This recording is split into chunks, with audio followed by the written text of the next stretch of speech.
Host Youri Smouter, also the host of One Plus One, and Connor Exum, who was supposed to join us today, is now fallen ill and will not be joining us. So this is the time of year everyone gets sick.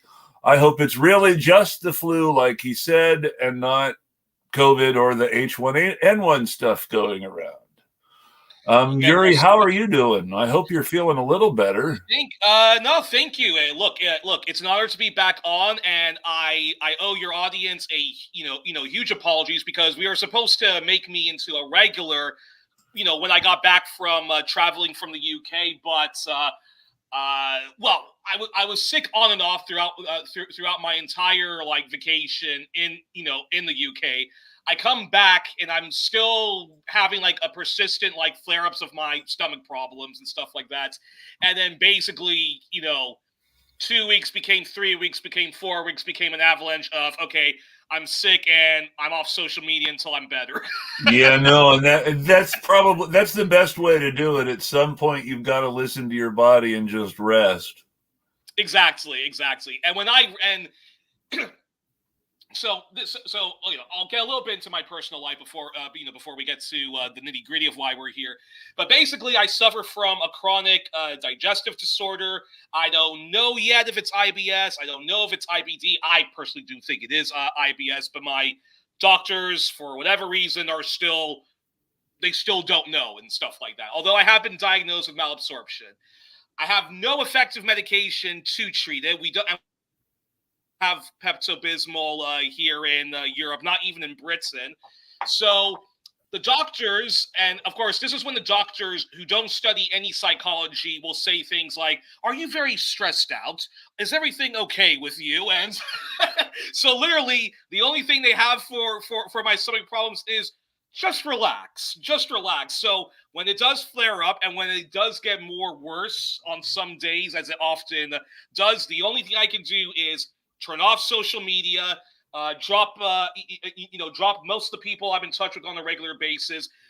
Don't even follow too much politics and just try to find, movies, TV shows, or the occasional documentary to watch and just pray that, after that, after my mind is really at ease, stomach problem will basically either be stabilized or won't be as bad as it's. And then one gets stuck on the bed to bathroom to couch circuit, and yeah, exactly. No. So really awful. But that being said, it's great to be back. But I have to make but since I am a friend of the show and since I am going to be more of a regular on the program, I have to give one correction. Smouter, not Smooter. Smouter. Okay, I appreciate that. Thank you, because I've been saying it wrong for a while.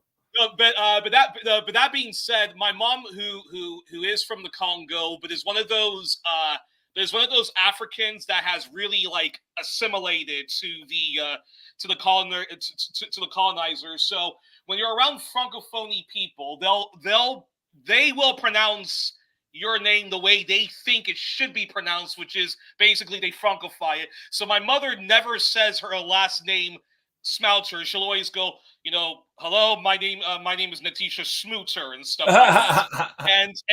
and so many people get my last name wrong, which is why I make a point of always introducing myself in emails and whatnot as just Youri. And then occasionally it's it's actually Smouter. So and that's and I apologize because that's one of the big, huge conflicts in Belgium between the Dutch speakers and the French speakers. So I stuck my foot in it. Yeah, exactly. And in fact, we do have a huge Flemish nationalist movement, which won very big in local elections, and I love that. There's so much, and that's quite interesting. And that's quite interesting in and of itself because basically the Flemish want I'm not going to get too much into it, but basically the kind of attitude that a lot of Francophonies have. So if you're living in Quebec, you have to speak French. If you're in France, you have to assimilate and learn French. If you're in Francophonie Belgium, you have to learn French. Otherwise, no one's going to engage with you. Well, the Yeah. Flemish are basically flipping that script because they're the more richer province and saying, whoa, hold on. Why don't you learn Flemish? We've already been, like, exploited by you guys and had to learn French. Now it's time for you guys to learn Flemish. And that's the best part. That's the best part of the legacy of the 80 Years' War. The Belgians who speak Dutch are so pissed off at the Dutch that they won't even call their language Dutch anymore. Exactly.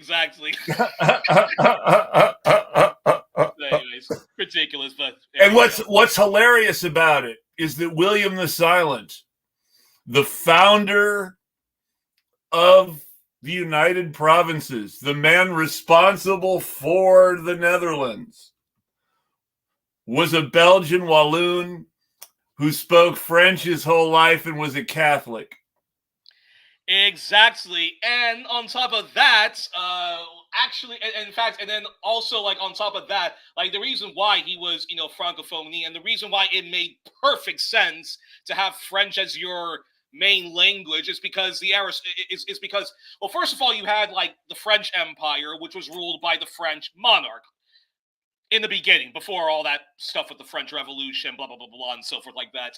So amongst the elites, they were all speaking French. In like the Russian Empire, most of the aristocracy was speaking French amongst themselves as opposed to Russian and so forth. But he was Prince of Orange, and Orange was a principality of the Holy Roman Empire located in Burgundy, which is, of course, now part of France. Yeah.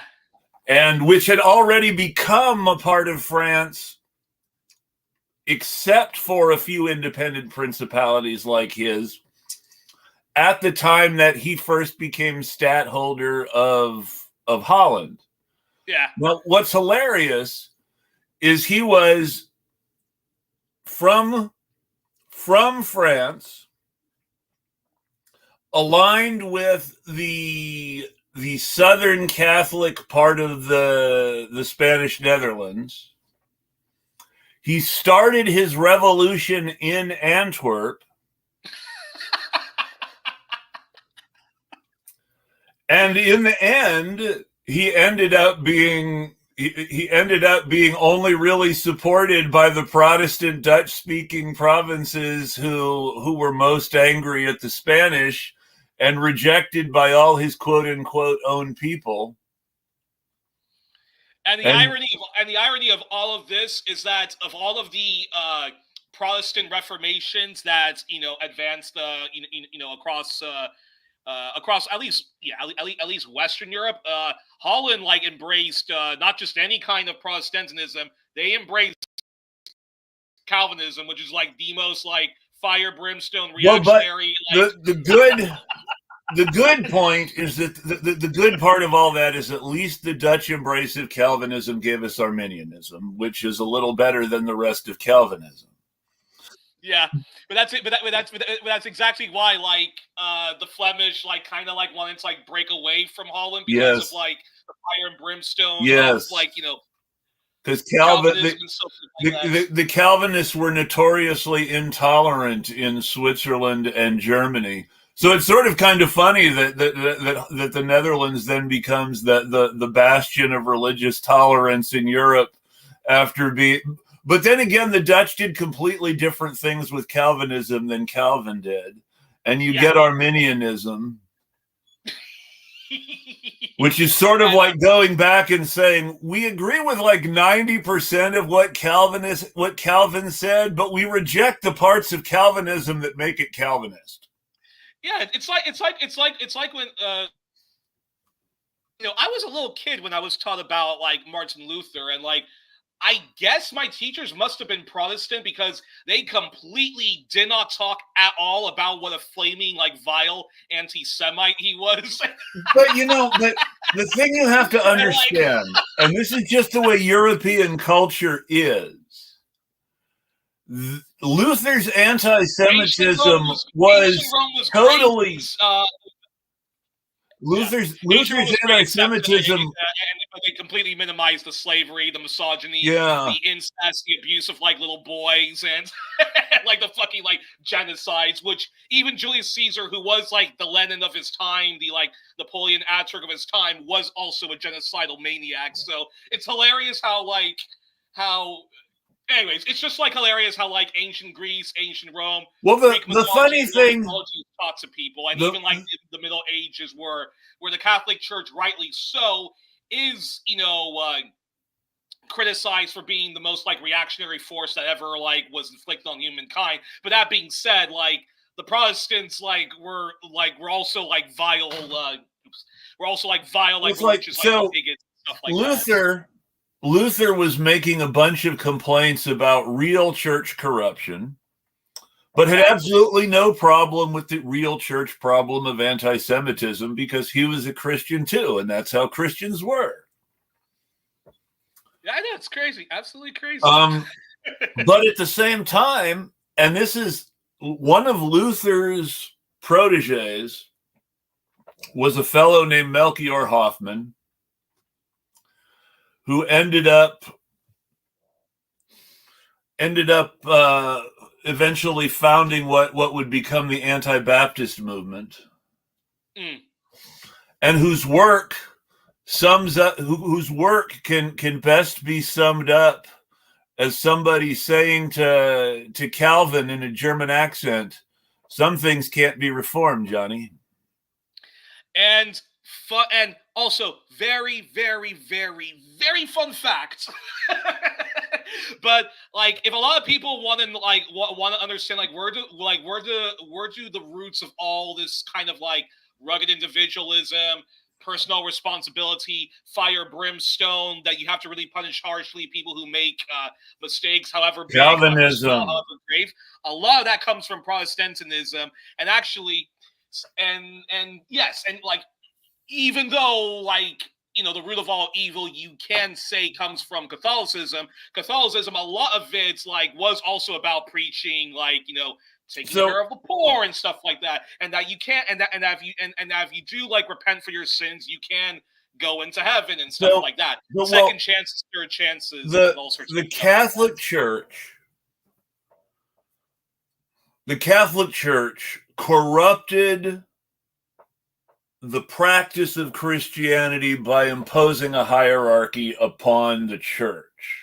However, the Catholic Church did not fundamentally change the doctrines and theology beneath Christianity, and they actually rejected the predestinarian doctrine of St. Augustine as being, no, that's actually not in line with the Bible or what Jesus said. And then Calvin grabs that predestinarian part of St. Augustine and doubles and triples down on it. And while Calvin himself never said this, Calvin's heirs, Philip Melanchthon is the one. No, Philip Melanchthon was another Luther heir, so never mind.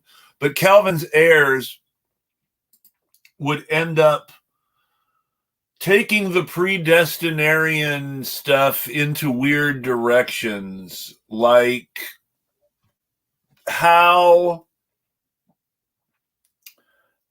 do we establish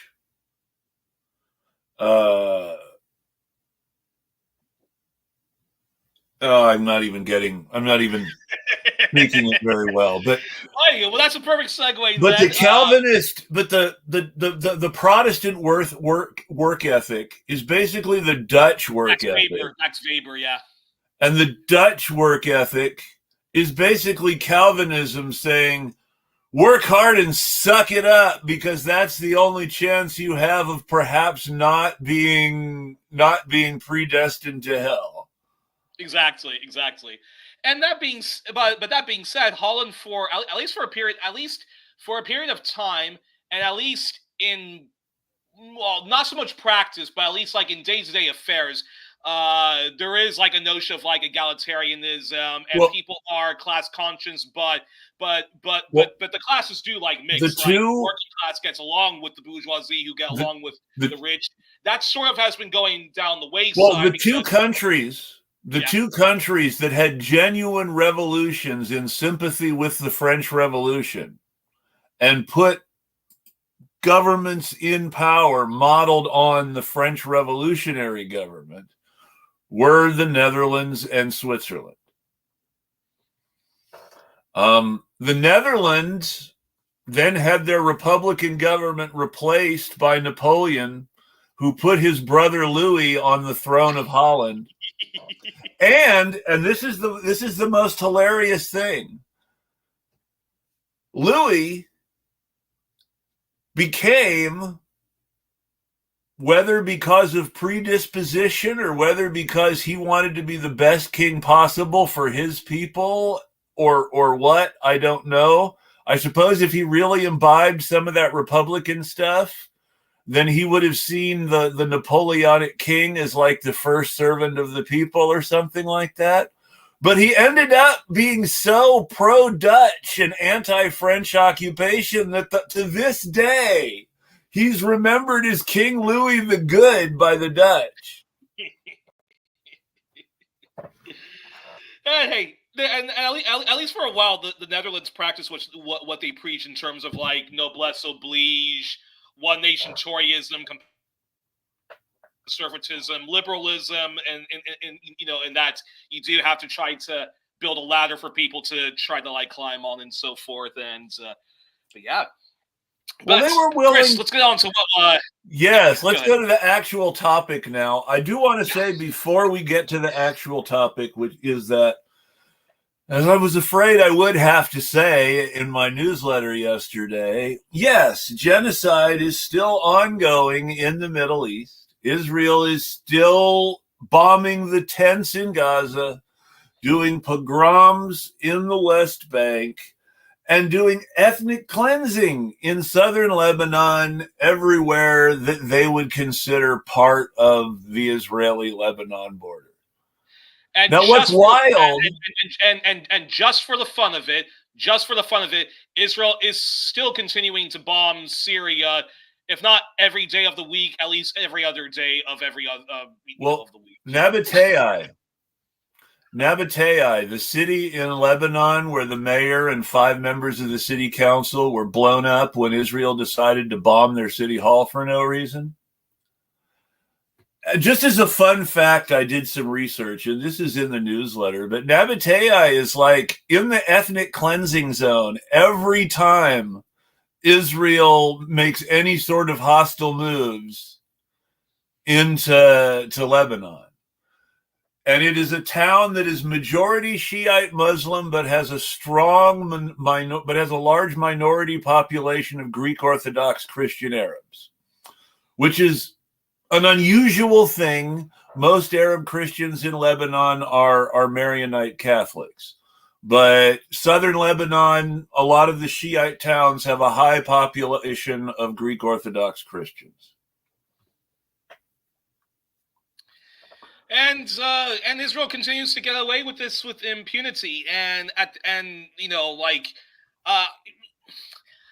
for me, I think what I know I shouldn't be shocked, but what still stuns me though is like if you look at the pages of the National Post, because I follow Canadian topics on 1+1, and if you look at the National Post, which is the biggest newspaper chain, the biggest media company in Canada, also the most right wing, it is literally like the Canada's answer to the New York Post, the Daily Mail, the Daily Telegraph of Australia, and they're so pro-Israel that it's just not even funny. Like, the arguments they continue to make for Israel is just out of this world. Like they've been engaging in like residential denialism, residential minimalism, and yet they'll actually have like Maori people and like indigenous people say that Israel is the model for indigenous people. Israel is the model for decolonization.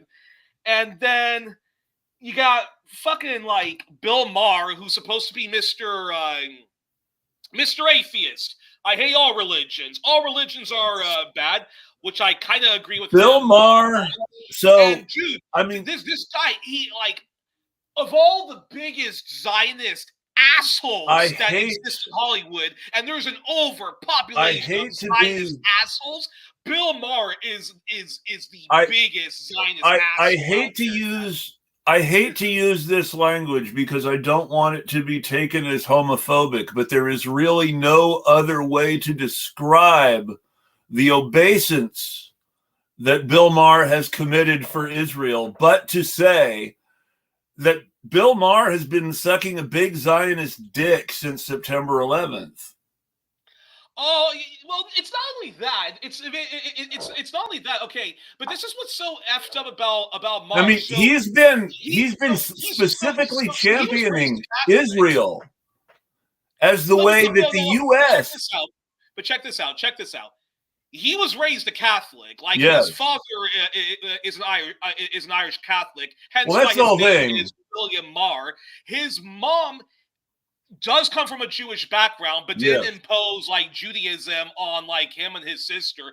And Yes. yet, like the moment like he found out that like his mother was like Jewish, he becomes like this rabid like Zionist asshole. And although Bill Hicks and my man George Carlin, although they never really talked about Israel in their stand-up comedy for good reason, because Well, George culture, Carlin did.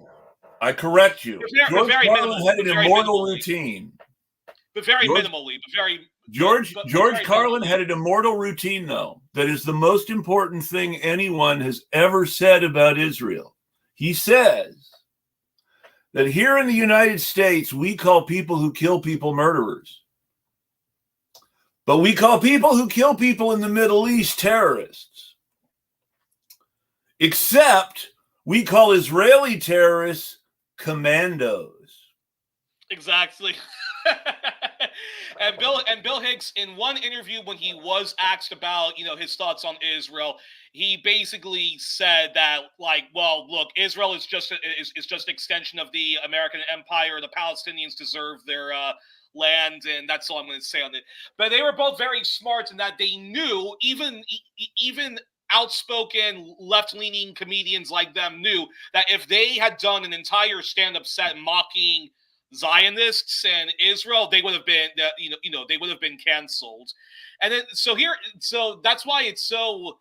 But anyways, but going back to Bill Maher, like if we had like our own show on MSNBC, like like a version of like Countdown with Keith Olbermann, but like Countdown with like the Eclectic Radical and Youri, like Bill Maher would be getting like biggest asshole in the universe like awards every week because he is such a Zionist douchebag. Well, it's like if we were going to do if we were going to revive the old Katie Halper and Brianna Joy Gray podcast, Someone's Wrong on the Internet, Bill Maher would be there like every week.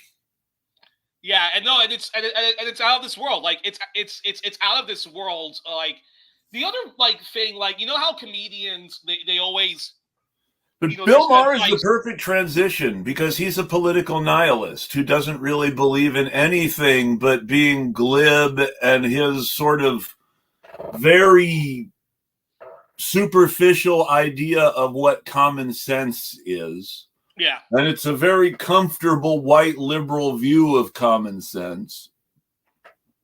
Oh, but he definitely is like that character in the Phil Osh song "Love Me, I'm a Liberal." I'm all for so Bill Maher is very much this kind of person. Yes, I believe in legalized pot, but I'm actually not going to support any candidate that actually is going to stop the drug wars.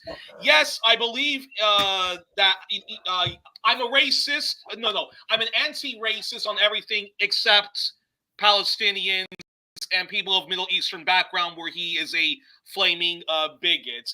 Yes, I'm against wars, but actually I'm only against wars when Republicans are waging them, and when Democrats are waging them, it's all okay. So he is, but now he's gotten to this, and we're going to be talking about nihilism, but now he's gotten to this stage where he basically is this cranky old white douchebag who doesn't even have the courage of his own convictions. If you're a trans person and you're being marginalized, Bill Maher's response to you is to shut up with your wokeism, and don't worry. The moment Hollywood releases a couple of movies where they show trans people as like normal folks, then you guys can wave the flag of liberation and stuff like that.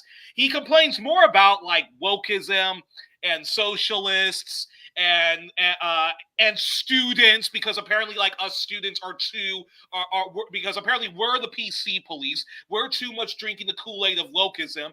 But then if you really think about his argument, he basically is a version of Donald Trump and the far right. And that's basically like that asshole, like in a nutshell. Well, I mean, he really has embraced this sort of they're all assholes, so let's vote for the Democrats sort of cynicism about things that you often see from all sorts of people who claim to want better things, but claim to be too realistic to believe better things are possible. Oh, definitely. And it's so weird because the U.S., socialism has been such a demonized word. It's kind of like how people talk about populism, but they're not really talking about populism. They're just talking about far right politics. Yeah, like populism is actually like a good thing. Well, let's remember was like a left wing farmers. Well, who were the people that we call the Populist Party now? They were the People's Party. And they were one of the first electoral socialist movements in America. The term populists, by which we now know them in history, was stuck on them by their political enemies as part of a smear campaign. And while it is true that some of the later populists did appeal to Southern race politics, the early People's Party was against that. The claims of Southern race politics that were made against them were made by Republicans who wanted people to vote for Republicans and not the People's Party.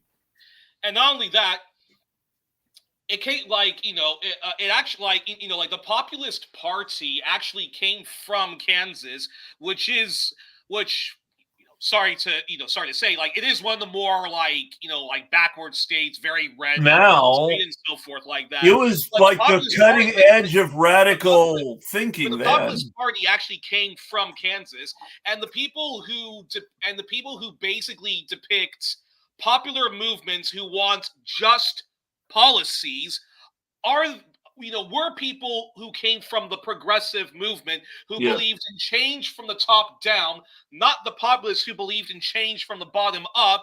And Teddy Roosevelt, a progressive Republican of the progressive era, did harbor eugenics and thought that, and this is why, like, they would often depict folks of the populist movement as a bunch of backwards, dumb people and so forth that basically wants like suck your blood or something. And the first liberal Democratic presidential candidate, Woodrow Wilson, was of course a Confederate apologist from Virginia who had horrible eugenics and white eugenicist and white supremacist ideas about the world, and whose motivation for bringing the U.S. into World War I was to preserve the system by which white people ruled Africa and Asia in order to protect the imperial system he was trying to build in Latin America. Because what people forget is the original reason Woodrow Wilson did not engage with World War I is because he was busy fighting what are historically known as the Banana Wars in Central America on behalf of a company now known as Chiquita. And there also was a huge anti-war movement in the United States against joining World War I. Well, there was a huge... But there was also, on top of that, there was also like a very violent, like anti-worker suppression, anti-left movement in general. But of course, that Woodrow Wilson was very much part of. Yeah. But the real thing about the Wilson era politics was that Wilson, who was a horrible reactionary on race, was a terrible anti-communist, as was Teddy Roosevelt, was the worst kind of ivory tower academic. I mean, that's the thing, is that people don't understand. Before he became governor of Virginia, he was the president of Princeton University. Yes, and he was tapped, and it was those institutions that that demonized the populist movement, and as a bunch of bigoted racists, when they were actually just projecting their own views because they were actually the real bigoted. But I think it's tremendously important to understand that during the so-called progressive era, the president of Princeton University was a reactionary, racist, Confederate apologist from Virginia. No,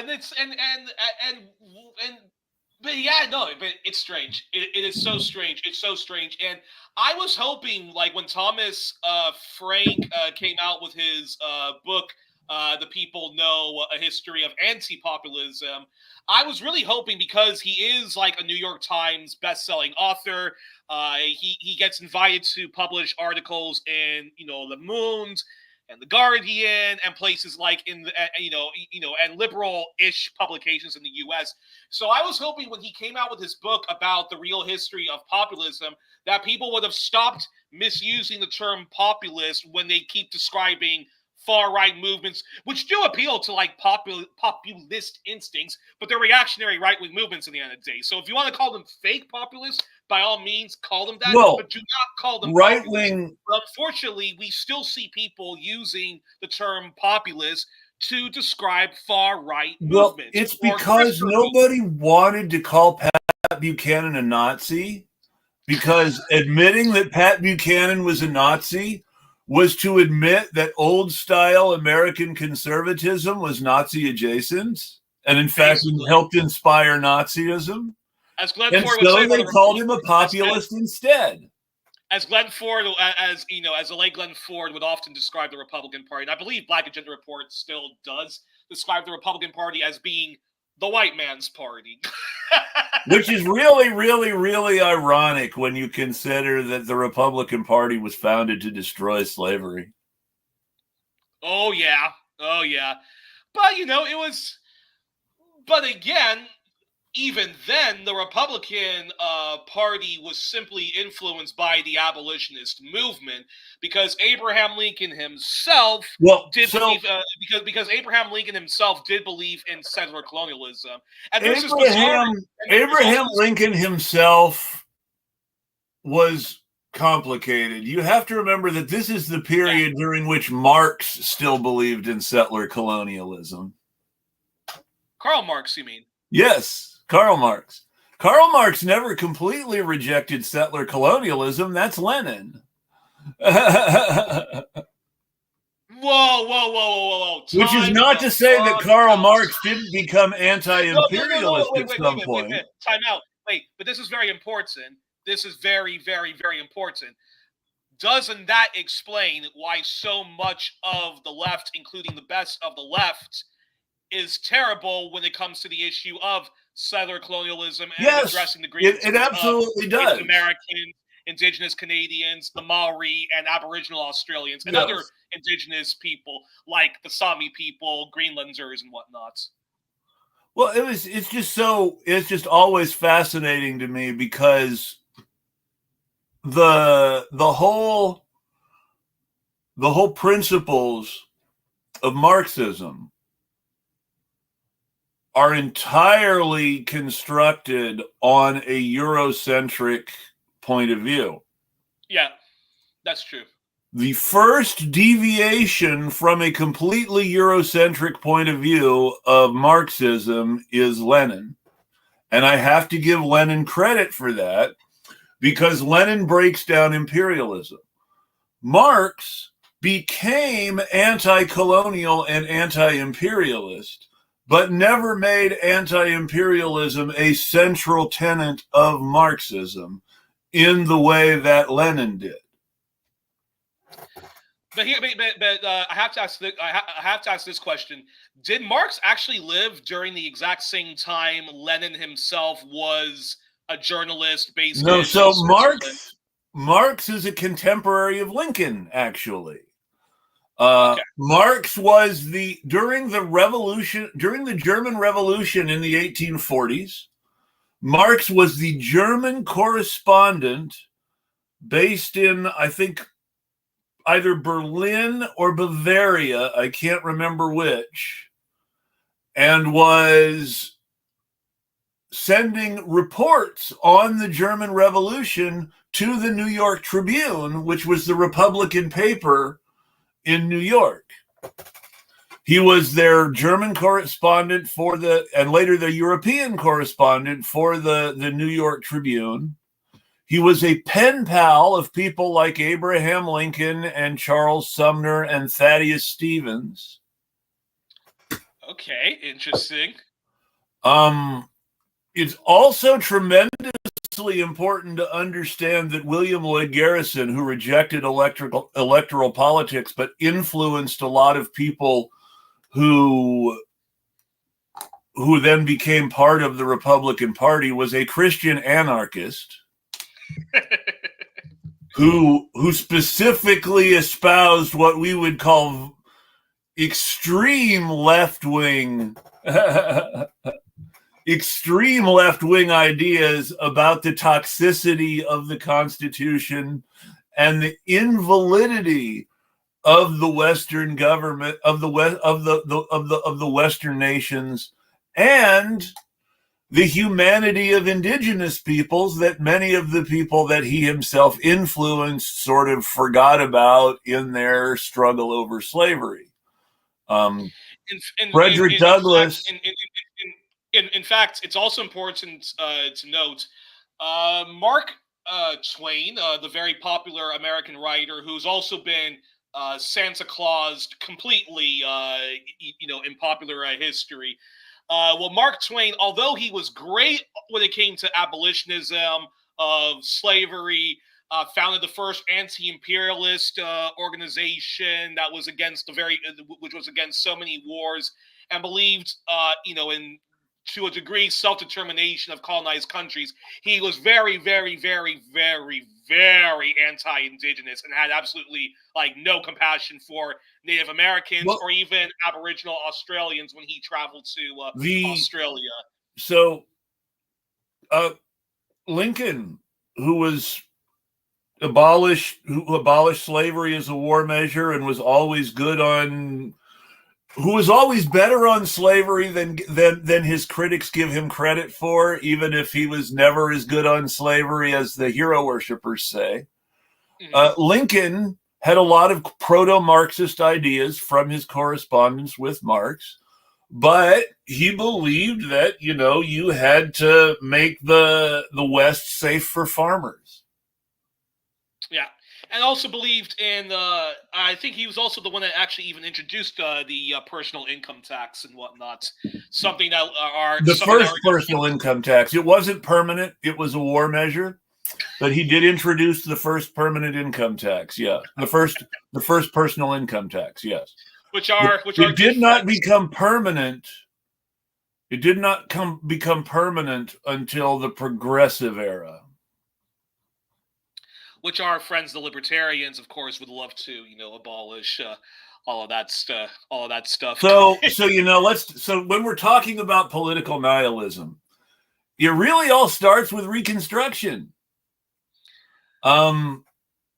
Because you have this period, and this is where you can see the Republican Party change too, because of their own being taken over by their more bourgeois interests and abandoning their their quasi-Marxist and quasi-anarchist roots. The Republican Party shifts from being the party of farmers and workers to being the party of big business and Wall Street. This happens mostly during the presidency of Ulysses S. Grant, and it happens because one of the better ideological presidents we have had ever overall ended up being influenced too much by a right-winger who he believed was anti-war.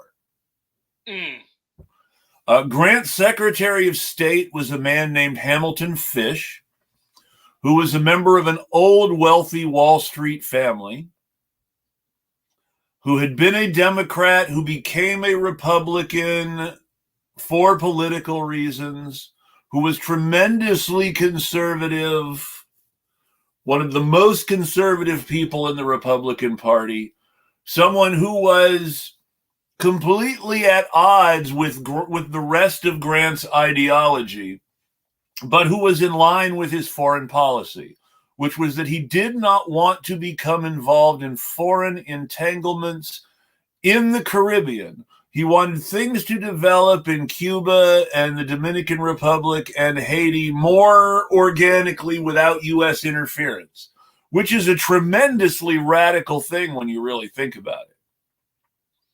It sounds, and fair to say, a little bit isolationist or isolationist. It's a little isolationist, but he was also anti-imperialist in a way that, Grover Cleveland was later too, and both of them ended up being overpowered by their secretaries of state.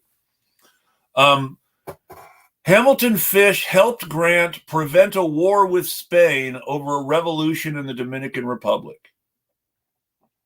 And the idea was that the U.S. wanted to intervene in the revolution on behalf of the rebels in order to create a U.S. satellite in the Dominican Republic to better control neighboring Haiti. Now, while this was happening, by the way, Grant... it's also important to emphasize this, but anti-Haitianism is probably like the oldest form of just like anti-black racism, like the face of humanity. So you will have people like Simon Bolivar and other Latin American liberators after him who really believe in like pan Latin Americanism, except when it comes to Haiti. So just like we have the progressive on everything Palestine, or regressive on everything, especially Palestine, you have the exact same thing with Haiti on both the right and left politics in Latin America and globally. Dessalines actually issued a proclamation that said any slave from any other colonized country in the West Coast who reached Haiti would be given their freedom and become a citizen. Now, you have to think about what this reality means to people in the American South who own slaves and are thinking, Haiti's not really that far from Florida. Yeah. And this is why you see all these American interventions in Haiti almost from the beginning. And also it gives a raison d'etre for the French elites to, we'll give egalitarianism, fraternity, and solidarity to French men, French farm workers, French bourgeoisie male workers, and so forth. But we're not going to give up, freeing humanity from aggressivism. We're not. In other words, we're not going to give up our tobacco and sugar monopolies. Exactly. At the end of the French and what's called the French and Indian War in the United States, and what was part of the 7 Years' War, as you guys would call it in Europe, there was serious discussion in England whether or not to trade all of French Canada back to the French for the Sugar Islands, because the Sugar Islands were that important to the French economy, and the British liked the idea of controlling the Sugar Islands so much that they were willing to trade all of French Canada back to the French for the Sugar Islands, the modern Quebecois wet dream of history. Exactly. And the French said, no, the Sugar Islands are too valuable. We will never give them up. Damn. They threw their own French people under the bus in that They respect. threw the French Canadians completely under the bus and said, we are never giving up the Sugar Islands. But you see, that's interesting, because I think it also goes to show you just how the problem when people aren't consistent in their politics. So oftentimes the reason why the French Revolution is so confusing for people is because different movements have basically latched on to what they think the French Revolution was about. So the liberals have their own version of events, socialists have their own version of events, and Marxists have their own version of events. If you read the best history of this is written by a Marxist, the British American Marxist, originally Jamaican C.L.R. James, who wrote the Black Jacobins. Oh, nice. The best history of the Haitian Revolution ever, to the point where people who are liberals with no interest in Marxism or decolonial politics at all still cite C.L.R. James's The Black Jacobins as the book about the Haitian Revolution because of its aggressive pro-blackness. Now, the point that C.L.R. Moore is making in the title is that the educated Creole bourgeois of Haiti, who embraced the idea of French Jacobinism and wanted to liberate their relatives who were slaves, because Toussaint Louverture and Jean Dessalines had incorporated the idea that many other Creoles did not incorporate, that, I actually have more in common to the other people who I say I'm like. I have less in common with the other people I say I'm like than I have in common with the people I enslave. And so ultimately my safety depends on the safety of the people I have participated in enslaving. Exactly. But when these Creoles then said to the white French, whom they had been equals with under the colonial constitution of France, or thought they were, they said, we are acting in the spirit of the French Revolution. This is the revolutionary government of Haiti. This is what we should do. Their white French peers looked at them and said, fuck you, N-word. Basically, yeah. Which is why you will never find anything which praises the Haitian model, and why folks like Voltaire and others actually were very hostile towards the Haitian Revolution and so forth like that. And then this is where you get and of course they would say that the reason why they're against Haitian Revolution and the black slaves freeing themselves, is because they're a bunch of monkeys with small brains. They have no way of actually having rationality, which is what we white Europeans believe in. Which is why there's the common refrain. Why is Africa so poor? Why do Africans are always warring with each other? Why is Haiti the poorest country in the hemisphere? It's because Haitians don't know how to govern themselves. Africans don't know how to govern themselves. And because they don't know how to govern themselves, we actually we take no responsibility for them not being able to have to get their shit together when we gave them independence. And in fact, had they allowed us, the French, continue to colonize them, they would have been actually much better off. But because they kicked us out so quickly and we didn't teach them how to ride a bike, it's actually Africans are to blame for their own poverty. Haitians are to blame for their own poverty. Don't you dare talk to us about our The ongoing U.S. imperialism and The whatnot. U.S. is to blame for Haiti's policy, for Haiti's poverty, because the U.S. mediated a treaty between the Haitian revolutionaries and France for its so-called final independence that left Haiti having to pay the French for their slaves.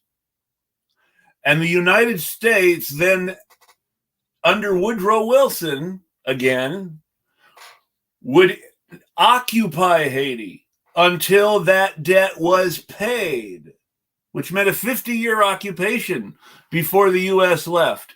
And when the U.S. left, the place was immediately taken over by Papa Doc with U.S. support. And Canadian support and French and support. Then, and with all the horrible things that you can say about Papa Doc, at least he had some idea about what he wanted Haiti to be and what he wanted the Haiti economy to look like. After he died, his son, Baby Doc, became a complete narcissist whack job. And it only got worse. And the CIA kept Baby Doc in power far longer than he ever should have been, for no other reason than to keep Haiti fucked up. And in fact, one of the most disturbing,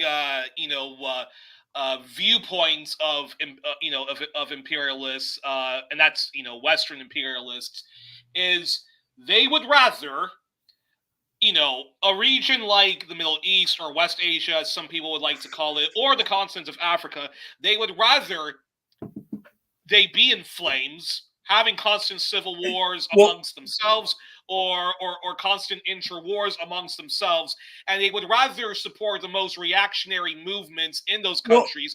So that would be like the Taliban in Afghanistan, the Mujahideen also in Afghanistan, Saudi Arabia's Wahhabism, and so forth. Yeah, they would rather support those reactionary movements and reactionary governments, or keep a place like Libya in flames. Because for them, an unstable world is much better for them to wheel and deal than a stable world in which all of those countries can actually get their shit together, but imperialism always kneecaps. Have you ever noticed that all the governments that the U.S. actually supports in black and brown countries are those that conform to the absolute worst stereotypes of what the West thinks about black and brown people? I mean, look at Idi Amin and Mobutu Sese Seko and Papa Doc and Baby Doc. I mean, what would the U.S. like better in Haiti than a dictator with his own state voodoo cult?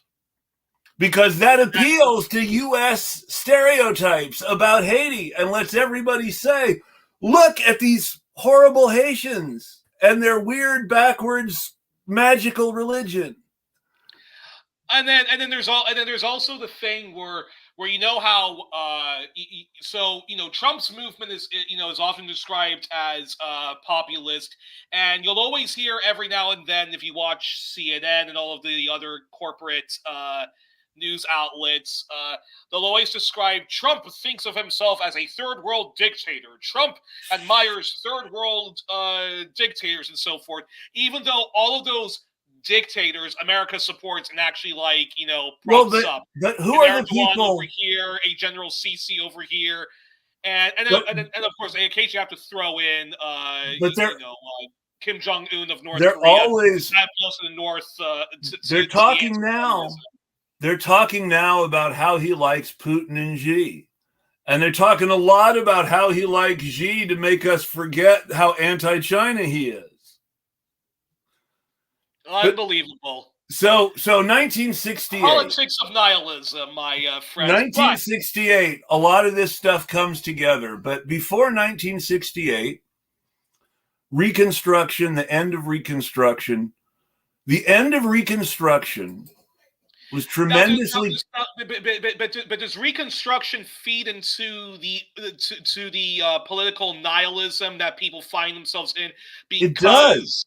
Because of like the carpetbaggers and the people who apparently exploited the Reconstruction is when we start after Reconstruction, and the reaction to Reconstruction is when we start seeing the re-stereotyping of the Confederates as the good guys in the Civil War.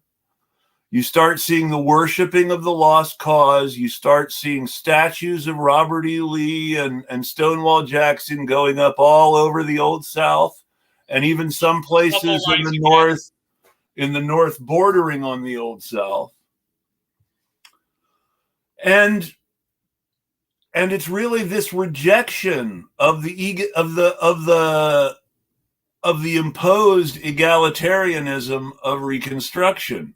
Now, in 1866,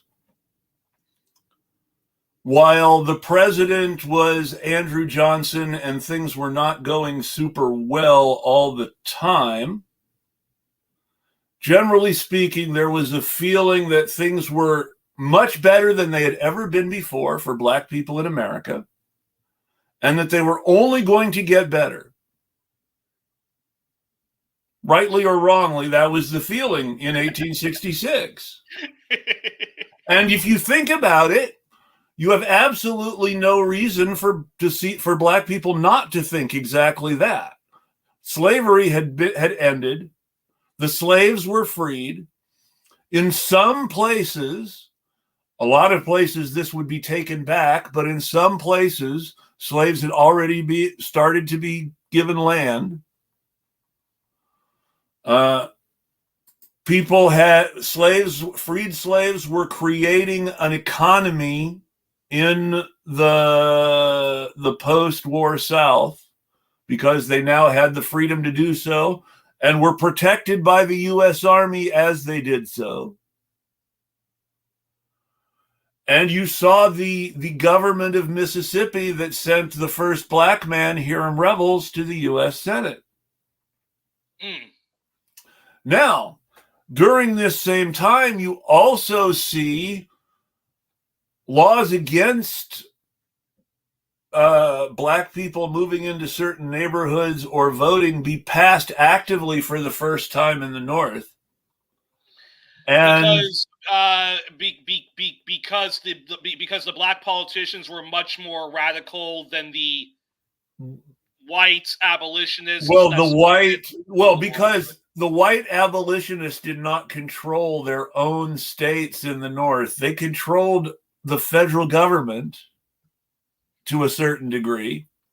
They controlled the power-making rump of Congress, but they did not necessarily control the governments of their own states in the North. When Thaddeus Stevens lay dying, this was the man who more than anything else had more than anyone else had fought in Congress consistently to end slavery and to bring about equality between white men and Black men. As he lay dying, he was told by an assistant that his state, Pennsylvania, had voted against a statewide referendum to give Black Pennsylvanians the vote. And he said, as he heard this, "My life has been a failure." Now, this was a man who had worked hard to bring about the end of slavery in America, had successfully done so, and had established Reconstruction in the South to try to build an egalitarian society in the South. And as he lay dying, he was told his own state had rejected the humanity of his Black brothers. And he believed his life was a failure. But But what I find funny though about political nihilism is that isn't it a lot of it just self-fulfilling prophecies? So It if you are is. so if you are very hostile towards liberalism, and I'm not talking about like economic liberalism, but like liberalism in the sense that that the government does help you out, that the government does try to advance Yes. some kind of a level playing field. But if you really do believe that Jewish people are Untermenschen, that black people are a bunch of retards, and you really do harbor like eugenics points of views, then naturally you're going to go for reactionary right wing Well, movements, and even though in the end of the day they're not going to address at the core and and capitalism, which is a system of haves and and have-nots, right? even though life was probably better for poor white farmers in the South under Reconstruction, and with the redistributive economic policies of Reconstruction governments, which went out of their way to help poor people who had not fought for the Confederacy. This is where the term scalawag in the South comes from. Poor people who had not fought for the Confederacy, who embraced ideas like civil rights and economic redistributism, and found themselves having a better life in the South because of it. These people, the scalawags, were part of the targets for destruction by the post-Reconstruction government. Now, in 1876, 10 years after, things are great and they're only going to get better. In 1876, Frederick Douglass wrote that white people were getting really, really excited about the 100th birthday of the Constitution. I mean, of the Declaration of Independence, sorry. Yeah. And we're getting really excited and eager to make nice with each other. And that former Confederates and former Yankees were embracing to celebrate the American centennial. And he said, if war among the whites has brought democracy and prosperity to the Negroes, then what will peace among the whites bring?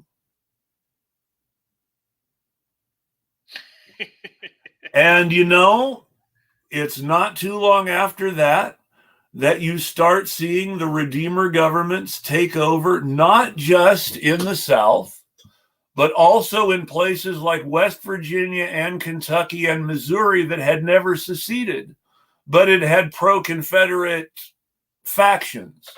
Uh-huh. And so even in the states that had actively resisted secession, these pro-Confederate elements take over in the 1870s. And you see the first great Confederate washing of the South because they're celebrating the fact that they no longer have to pretend to like N-words. In fact, this is from Bob Dylan's popular song "Only Upon in the Game." Listen very carefully to the lyrics. A South politician preaches to the poor white man. You've got more than the blacks, don't complain. You're better than them. You've been born with white skin, they explain. And the Negro's name is used, it is plain, for the politician's gain as he rises to fame, and the poor white remains on the caboose of the train, but it ain't him to blame. He's only a pawn in the game. And sometimes the weirdest people realize that. This is sort of an anti-nihilist story in the midst of what's going to be a depressing discussion. The man who opposed the integration of Central High School in Little Rock most radically was Governor Orville Faubus. Uh-huh. The great Charles Mingus wrote a song called Fables of Faubus, in which they just make fun of Orville Faubus relentlessly. But in 1984 and 1988, Oral Favis, who was still alive, still running for governor of Arkansas every 4 years, losing in primaries to people like Bill Clinton. Orville Favis was one of the only white Democrats to endorse Jesse Jackson in both 84 and 88, despite having been aggressively pro-segregation in the 1950s. And he said, I realized as I started to look at all this, that it's racial segregation more than anything else that has kept the poor white man down in my South. Interesting. That's really nobody in politics tells Orville Favis redemption stories the way they tell George Wallace redemption stories. And all George Wallace did was support Jimmy Carter for president, who really wasn't that radically different from George Wallace. Yeah. But there's no Orville Favis redemption arc telling us why he renounced racism to support Jesse Jackson. But that's a very good pushback, which I think a lot of people of color pick whatever version of leftism and their white allies need to use against the people who bitterly complain about identity politics. That it's not the people who's complaining about races, about white supremacy, heteronormativity, and the patriarchy who are the problems. It's actually the white working class majority and their identity politics of the most important grievances is us, the poor white man, which actually is the problem. Well, and this is why the liberal Richard Rorty said that if you really want to have solidarity among the working class, then that means that a white Marxist has to be a dedicated race traitor.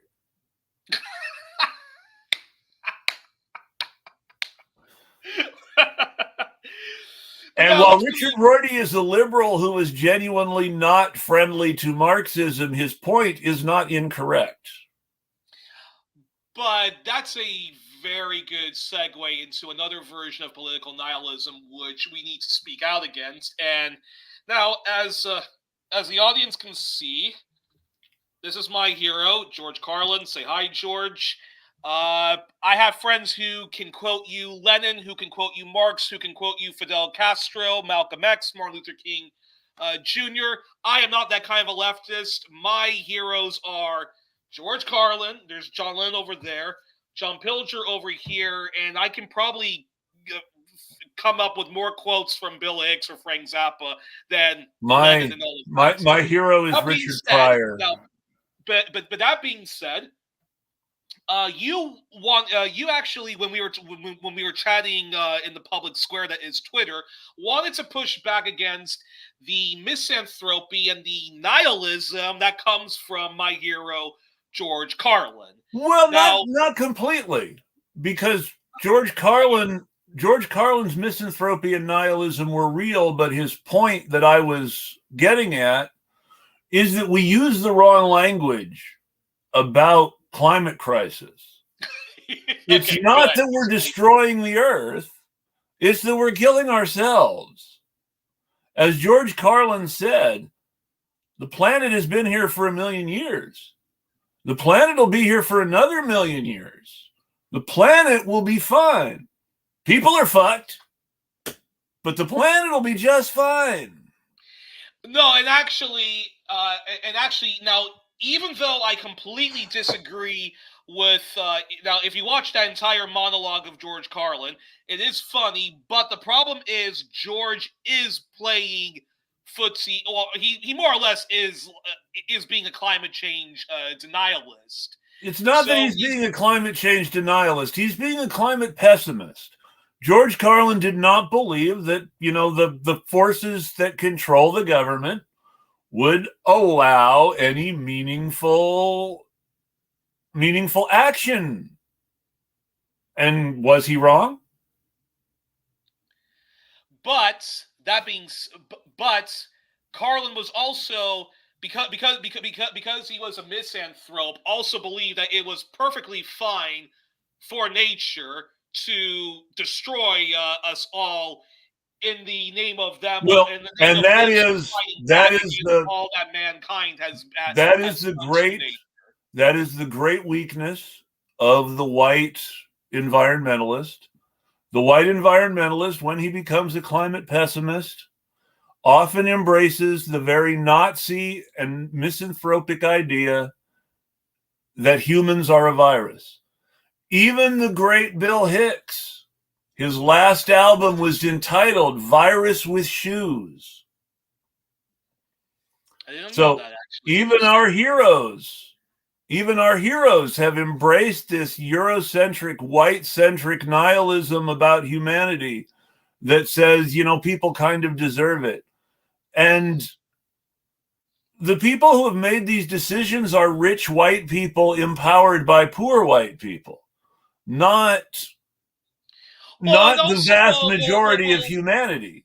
Another problem, you always hear this bizarre, cheap response when people are hostile towards socialism, Marxism, communism. They say that, oh, it's human nature. You can't change human nature, guys. Like, human beings are, like, selfish. Ergo, like, you can't change human nature. But yeah, we do gotta cut back on that whole, like, greed is good stuff. Well, Like, and this is why anarchism is on one level slightly superior to Marxism, because the anarchist can point to the great book Mutual Aid, which teaches us that no, the whole evolutionary function and history tells us that mankind's superiority over other animals is in his superior ability for collective action to help himself and others. But that whole argument actually very much, the people who say that we can't have communism because look how greedy communists were amongst themselves. Human beings are greedy themselves. Blah blah blah blah blah and so forth. That not only normalizes the unthinkable, which paves the way for altruism is bad, Ayn Rand's stupid philosophy, and the whole greed is good stuff. But instead of people fighting for a better world and actually learning from the mistakes of whatever existing or non-existing communist country is. When Emma Goldman visited the USSR, and now I'm going to criticize my fellow anarchists here after just saying why they were better than Marxists. Emma Goldman, when she visited the USSR, her big criticism was of the personal corruption that was happening. That people who were close to Lenin and therefore had been given positions of authority in the Bolshevik system were abusing their system, were abusing their position in order to help their friends and make money on the black market and all this other stuff. But she still had to acknowledge, despite this criticism of the corruption and her belief that the Soviet Union was not the miracle that she initially thought it would be, she still had to concede that despite this petty corruption by some of the Bolsheviks, that the people were still better off in this system because the system existed to feed them. And the corrupt Bolshevik was taking a little for himself and making sure to help his friends while going about the business of feeding people, as opposed to going about the business of stocking up for the government at the expense of the poor and contributing to famines and making them worse. And this is an important change. Do you have corruption? Yes. Was that corruption ignored to an extent to which it should not have been ignored because of the conditions of war communism at the time? Yes. At the same time, the people of the parts of Russia controlled by revolutionary Bolsheviks were materially better off than the people in parts of Russia controlled by the White Army or the German Army or any sort of reactionary force there fighting the Bolsheviks and the blacks then that you care to name. And the interesting thing is while people who are fighting for a better world are dismissed as populist or fake populists or grifters in it amongst themselves, and Terrorists, there's nothing good we can take from any of them. If you look at where Russia and the other parts of Eastern Europe were before communism and where they are now after communism, with endless shock doctrines and austerity and the rise of different factions of libertarianism, insincere liberals, and far-right politics, I love what my friend Boyan describes places like his own country of Bulgaria, Russia during the 90s, as a civilizational downgrade. yeah, which was deliberate. And when voices argue that we need a lot of good of that stuff from communism restored, or we at the very least need a Bernie Sanders, Jeremy Corbyn type of person in Eastern Europe, they are told, no, we are not going to go back to communism. Just be happy with what you have here. And why don't you wave a nice European Union flag? Russians, and not just Russians, but people in the former Soviet Union in general, according to my former best friend, who I stopped talking to because she lives in Israel and is a rabid Zionist. Damn. But who used to be an excellent source of information about Russia and Russian politics. Yeah. The average Russian of the 1990s felt an intense nostalgia for the Brezhnev era. Yeah. And with all the criticisms that the West can make, legitimate or not, of Brezhnev, the fact remains that Russians in the 90s and early 2000s were extremely nostalgic about the Brezhnev era and wanted that era of communism back.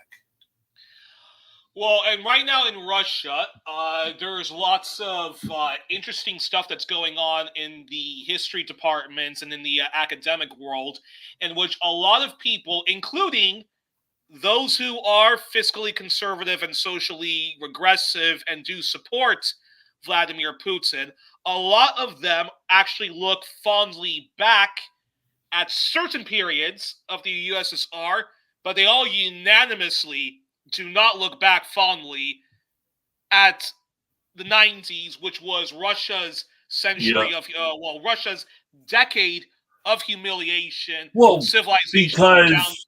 And for many of them, they associate democracy with that, which is why democracy is actually a bad word in Russia. Well, they associate so-called democracy with Boris Yeltsin, the American stooge.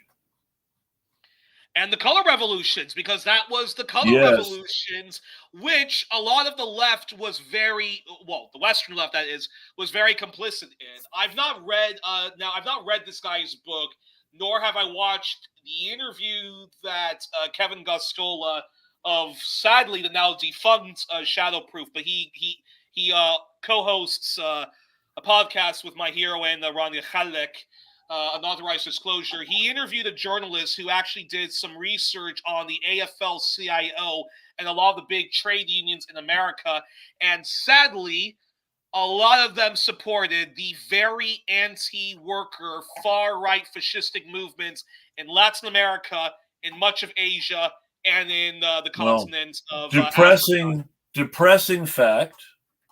And this is central to 1968, because a lot of this matters. So in the 1950s, these are names you might have heard before. Mm-hmm. A couple of guys, Bayard Rustin, Yeah. I have A. a soft Philip spot for Bayard Randolph, Rustin. There are things about Rustin I disagree with, but overall, I A. do like Philip Randolph. You may not want to keep putting your thumbs up as this story goes on, but and most importantly, though he would die before the other two,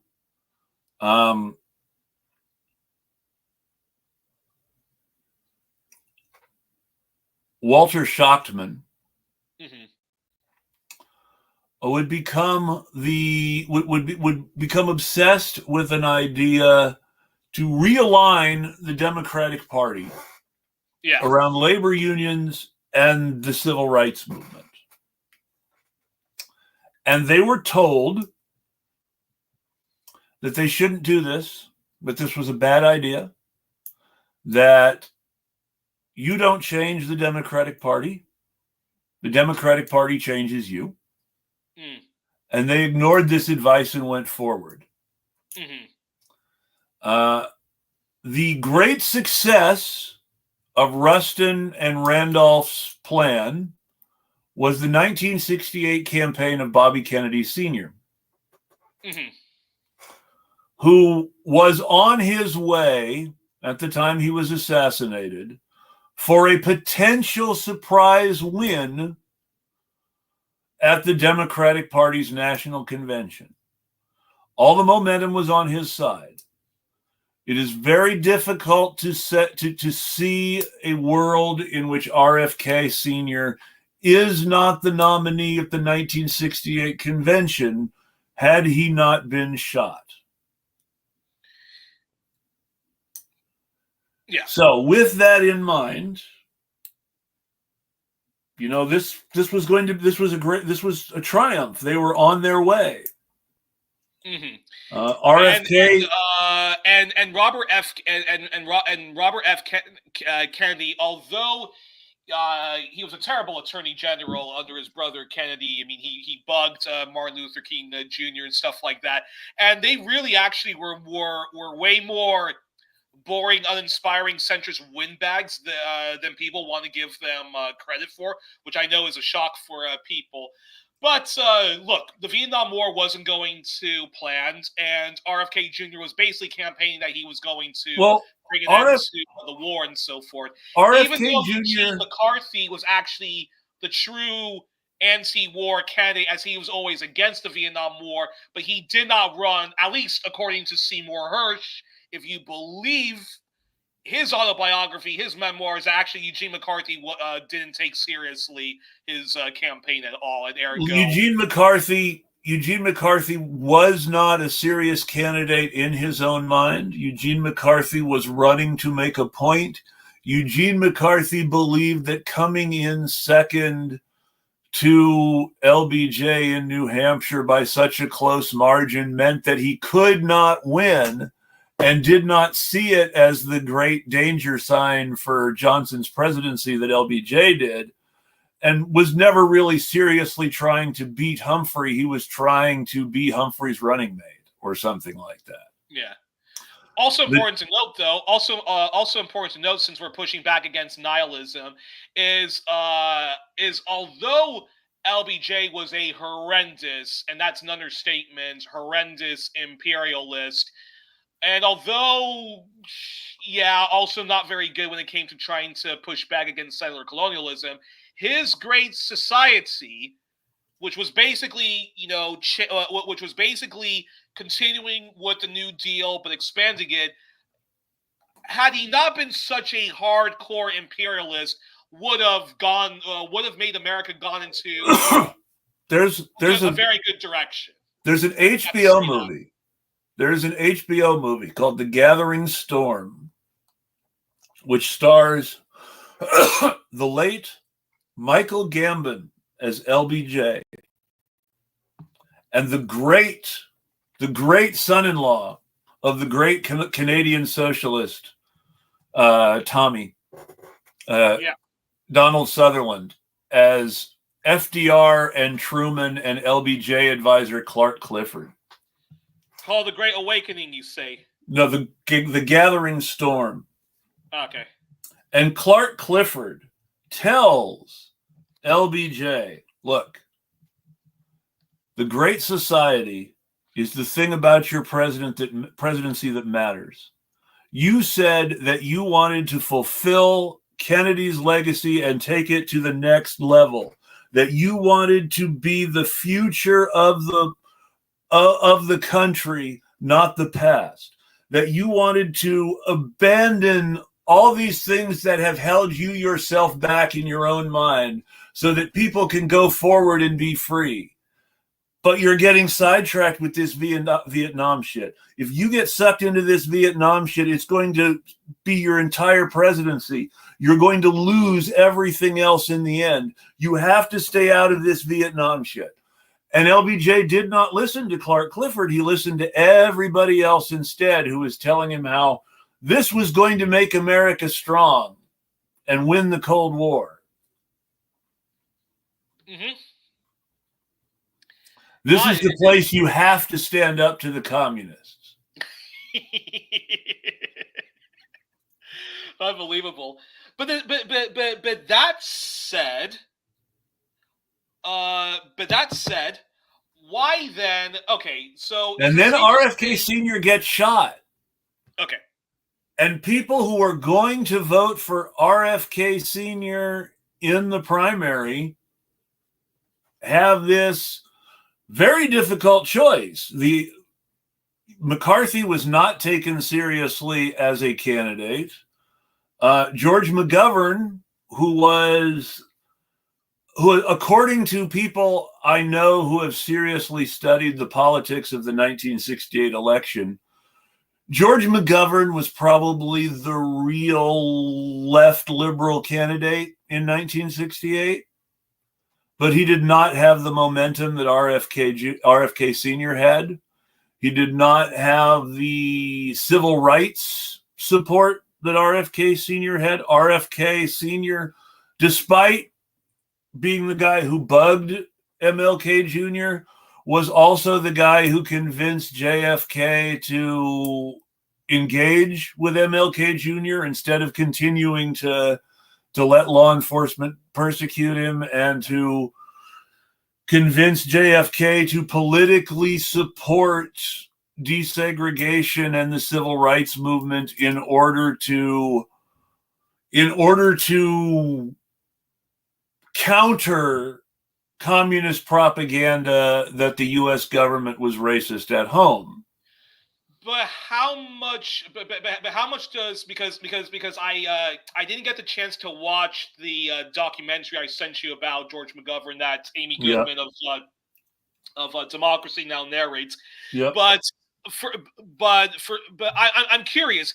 Was the media very hostile towards McGovern? Like the media ignored McGovern. The media ignored McGovern. The media embraced McCarthy at first because of his student support, and then RFK because he was RFK. He had the same sort of looks as JFK. He had the same sort of charisma as JFK. He had all the Kennedy electricity that was still around at the time.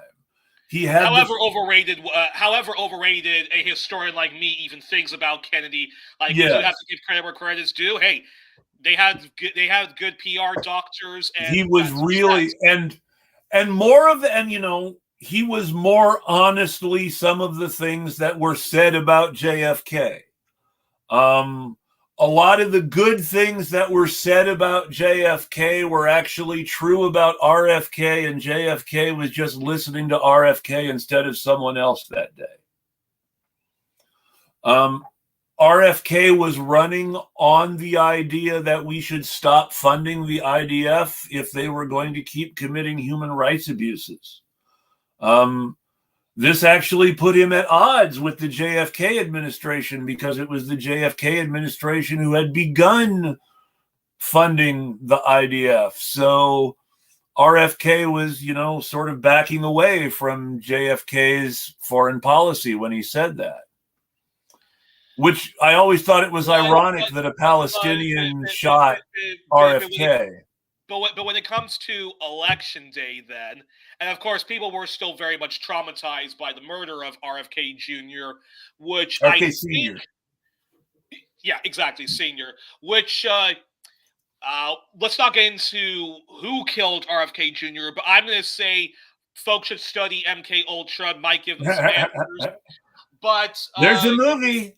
There's a movie. I hate to mention it because they put the worst person in it for conspiracy movies, right-wing Nazi Mel Gibson. But there is a movie called Conspiracy Theory, which is all about MK Ultra being responsible for the Kennedy assassinations, among other things. Mm-hmm. But now, media does have an impact on people. I mean, we wish that it didn't, but people do fucking read New York Times. They watch CNN, NBC, and if those outlets do favor a candidate, people are most likely going to vote for that candidate. Yes and no. You got to remember. But that being their said, endorsement didn't help Amy and Elizabeth very much. But when it comes to George McGovern versus Nixon, yeah, did he have any endorsements from New York Times? That's 72. The Washington Post, Life magazine, Time magazine. 72. I'm not going to get to 72 yet. I still want to. In 68, McGovern was ignored by the media. The media focused on Eugene McCarthy and RFK Sr. until RFK Sr. was shot. A lot of the Democrats who had supported RFK Sr. in the primary voted for the American Independent Party's candidate, George Wallace, in the 1968 election, despite the fact that he was absolutely the opposite of everything RFK Sr. had been running on in the worst way. Pro-Vietnam, pro-Israel, anti-civil rights, anti-welfare state. So why the switch? Well, it's because George Wallace was running against the Democrats and Republicans and doing a sort of figurative burn it all down sort of speechifying that really appealed to the nihilistic loss of hope from RFK Sr.'s assassination. And people who were like, oh my gosh, RFK Sr. is going to save us, were now, oh fuck, we're doomed. Who the fuck cares? This Wallace guy sounds like he's going to at least keep some of us alive. And so, wait. So, Chris, are you saying that it was actually the folks who actually thought RFK Sr. was their savior, that it's actually because of their nihilism, it's their fault that that if not Humphrey or McGovern, no, because I don't know that there's any proof that Wallace influenced the vote anywhere other than the South. And if it wasn't going to be Wallace, it was going to be somebody else anyway. LBJ knew he was going to lose the South for generations because of civil rights. He had said so. So I don't think that was a huge part of it. I don't see the Democrats winning the South in the 1968 election, no matter what.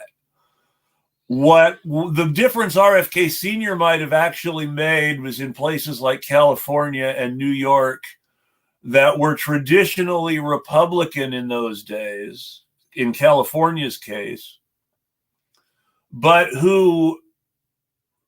where he had a really strong base with young people and progressives and the folks who didn't usually vote, but who could swing an election in the end if enough of them voted. But a lot of people either didn't vote at all or voted for George Wallace because Most notably, it really hurt Hubert Humphrey to be associated with cops beating the shit out of anti-war and civil rights protesters at the 1968 Democratic Convention. Because they were protesting Humphrey's nomination as opposed to McGovern's. But in hindsight, okay, but here's an interesting thing then. In hindsight, do you think even though it was awful what the Johnson administration did overseas, and not just in Vietnam, but do you think in hindsight, the people power movements, whatever we call the left or even liberal movements, should have just held their nose, voted for Humphrey, continued to protest against the imperialism, but at least he was going to champion the great society and whatnot? No, I mean, because Nixon, the only reason why good stuff happened under Nixon was because of powerful people power movements. But yet, the the Great Society was not only protected from Nixon but expanded under Nixon. Interesting. If your argument was, I am going to vote for a communist instead of Richard Nixon or Hubert Humphrey, because I really support the liberation of Americans from racism and capitalism and imperialism, then, that's a good argument to make. You shouldn't be voting for Humphrey or Nixon. But if you were then told, the Republicans, Nixon is running on the Southern strategy. Nixon is a racist. Nixon is not going to be your friend. He hates protesters. All this was true, but my father was proud he had supported Nixon because he was convinced Nixon was a closet liberal who had signed the EPA into law and had made sure that the last civil rights bill went into law and hadn't let it been killed. Interesting. There were not enough votes. There were not enough votes to override those vetoes. If Nixon had vetoed them, he would not have necessarily been overridden by Congress. And he chose to sign them instead of veto them. But also, didn't Nixon also he also never really had a majority in Congress, or he did? He never did. No, the Democrats were the majority, but while the Democrats were the majority, the Democratic majority was based on liberal Republicans. The Dixiecrats, yeah. Because the Dixiecrats were not the Dixiecrats, liberal Republicans in the North. The Democratic majority, so the Progressive Coalition, this is what's so hard to understand. This is why Lyndon Johnson was willing to lose the South to Democrats up to a point. The Lyndon B. Johnson Progressive Coalition was not Democrats. The Lyndon B. Johnson Progressive Coalition was liberal Democrats and liberal Republicans in the North, and a few moderate Democrats in the South who were willing to pass liberal legislation because they played cards with LBJ.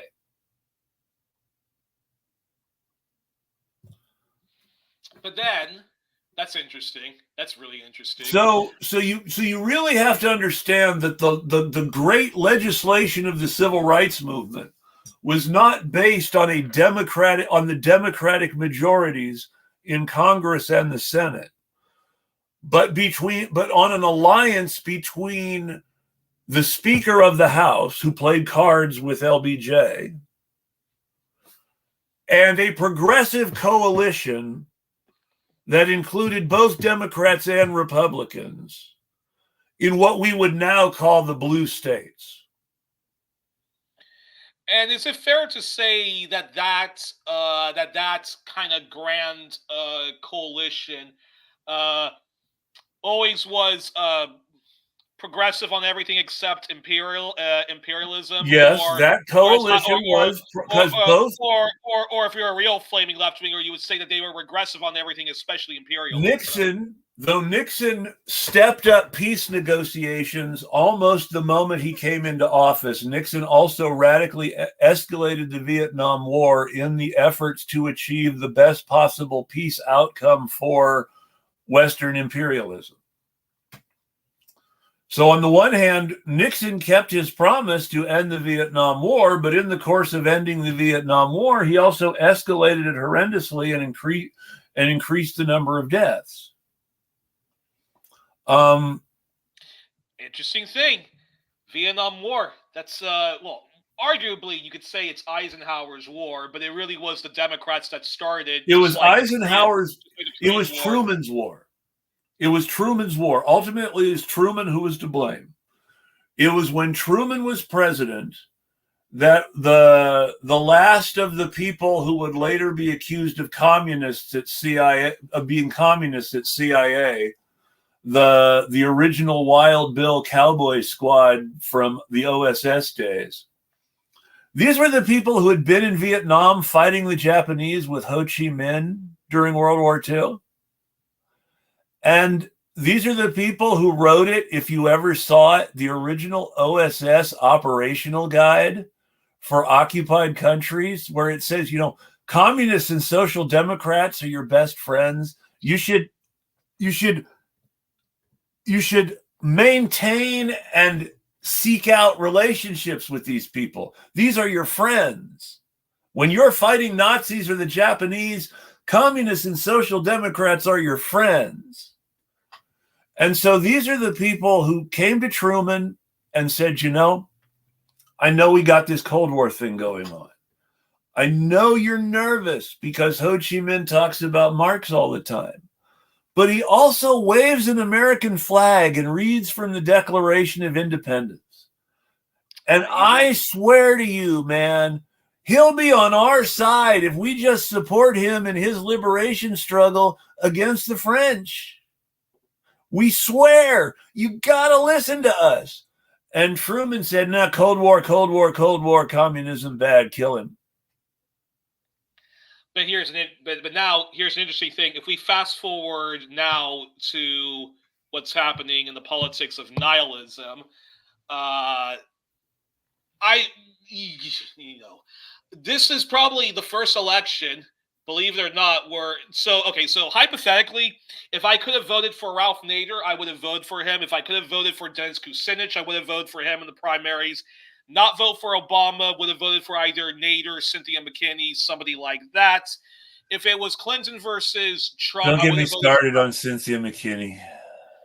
If it was Clinton versus Trump, I would have voted for Dr. Jill Stein. This election, however, is the first election where if I could vote for Jill Stein or Party for Socialism and Liberation, Claudia de la Cruz, I'm not sure I would vote for them because I actually am that much afraid of a Donald Trump victory. Okay, so I'm going to ask you why you aren't afraid of a Kamala Harris victory. I think this goes back to the political nihilism. I think we are so used to being shat on, to being beaten, to not having any victories, that we've become far too comfortable with the grotesque politics that Donald Trump has advanced, and we're not taking seriously just how bad a Donald Trump presidency, especially a comeback Donald Trump presidency, is going to be. I'm going to ask you again. I'm going to stop you and ask you again because I understand what you're saying. I do. Yeah. But I'm going to ask you this question again. Why do you think Kamala Harris will be better? It's not that I think she'll be better.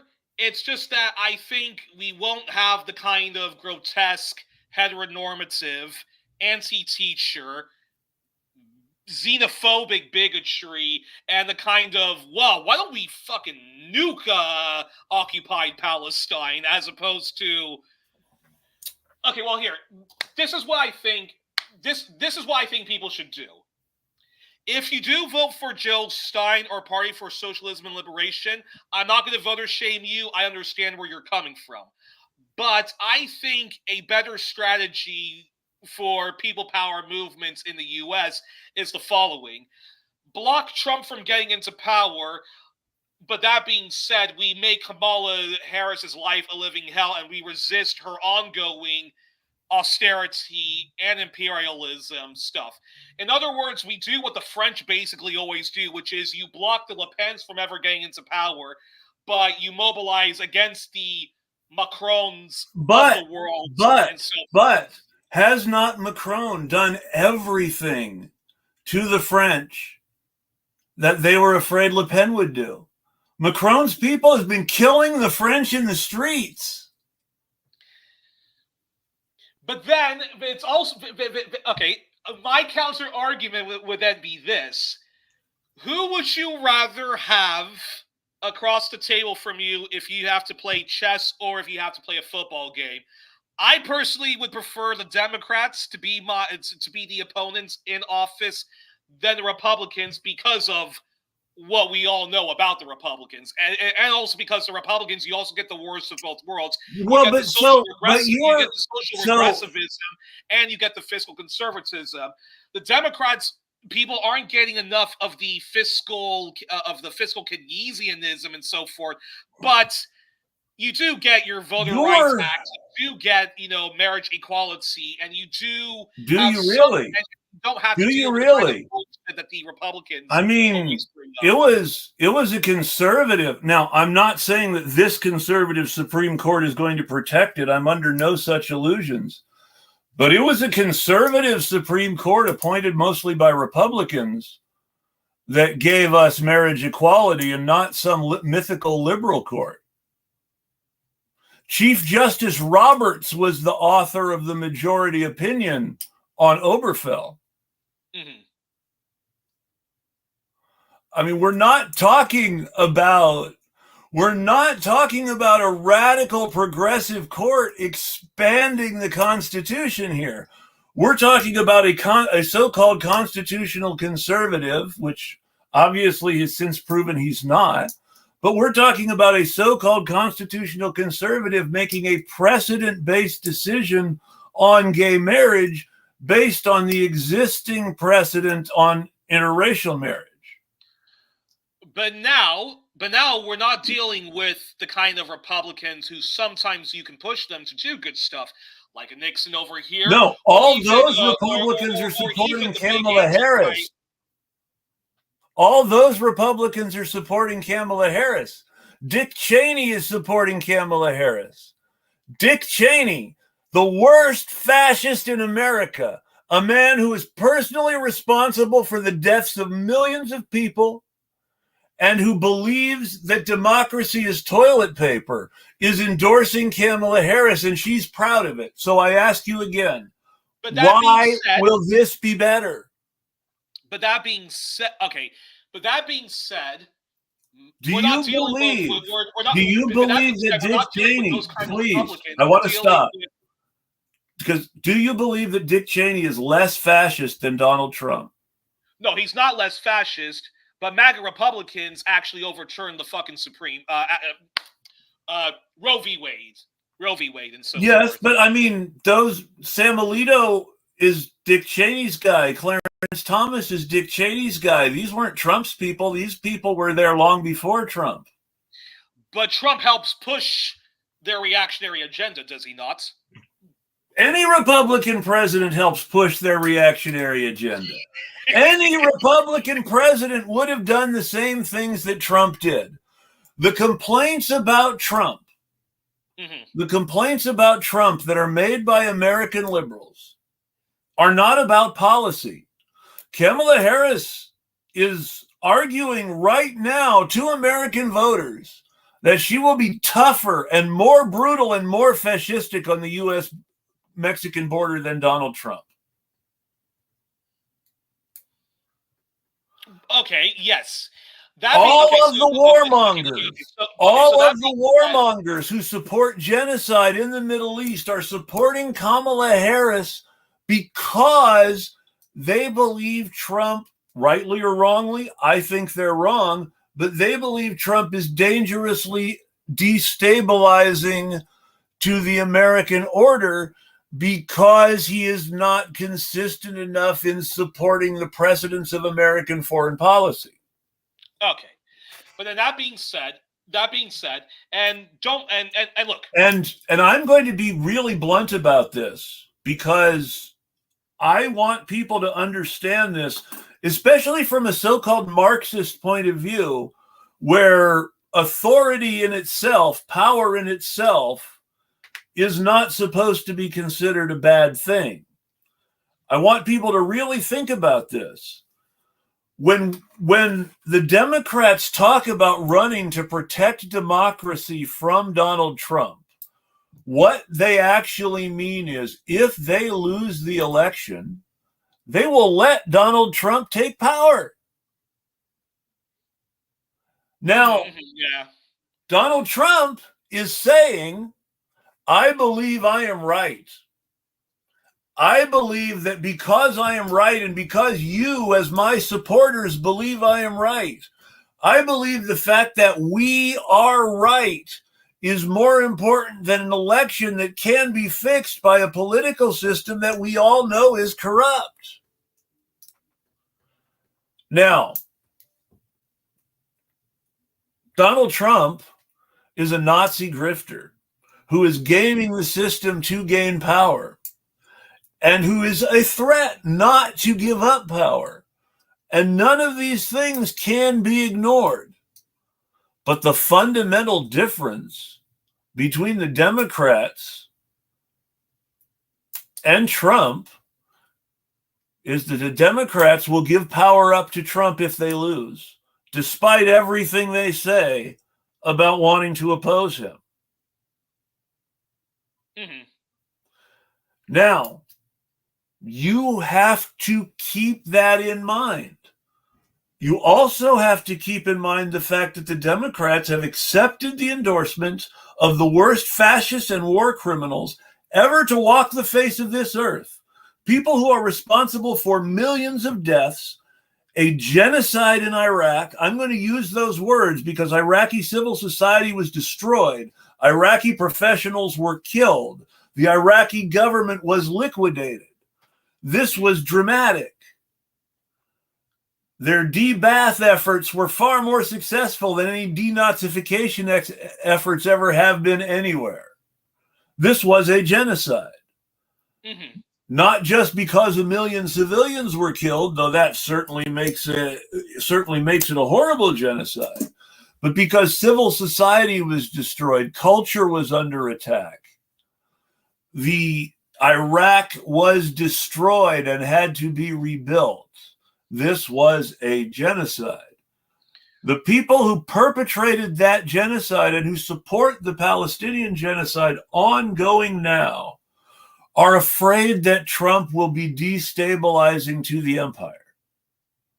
Yeah. And but they are still willing to give up power to him if they lose, because ultimately he still represents preserving the empire through fascism, and they're okay with that.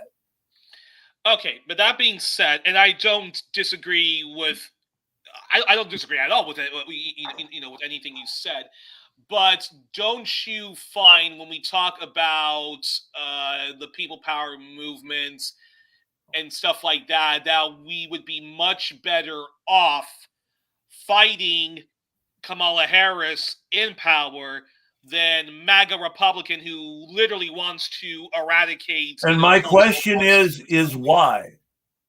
I understand what you're saying the MAGA Republican wants to do. The MAGA Republican has wanted to do that since 1980 when Ronald Reagan was president. Arguably since 1969 when Nixon was president. The Project 2025 is not fundamentally different from Ronald Reagan's Republican platform or from Newt Gingrich's contract with America. This is the same Heritage Foundation plan that the Republicans have always been championing,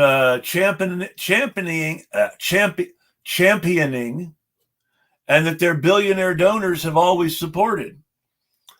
What's more important to understand is that watered down versions of Project 2025 are what the Niskanen Foundation and other center-right organizations that claim to be centrist are telling Kamala Harris she should be doing. That ultimately, when Project 2025 happens, it will not happen because a Republican president and a Republican Congress force it over the resistance of Democrats. It's because a Democratic president elected to stop it will compromise with it and pass great portions of it willingly and knowingly and argue for it and continue to support it after their own supporters tell them why they feel betrayed and convince their supporters to take yet another betrayal while they are the ones who will institute Project 2025 in exactly the way they were the ones. It was Bill Clinton who signed the Defense of Marriage Act. It was Democrats in the Senate who gave the Republicans the votes for the Defense of Marriage Act. Also, don't ask, don't tell, and stuff like that. Yes. It was Democrats who have passed all the reactionary Republic. No, it is Democrats who have collaborated with all of the reactionary Republican legislation. They're telling us that we should vote for them to fight. When Project 2025 is passed, it will be signed by a Democratic president and voted for by Democratic senators who tell us they are being bipartisan in our best interests. But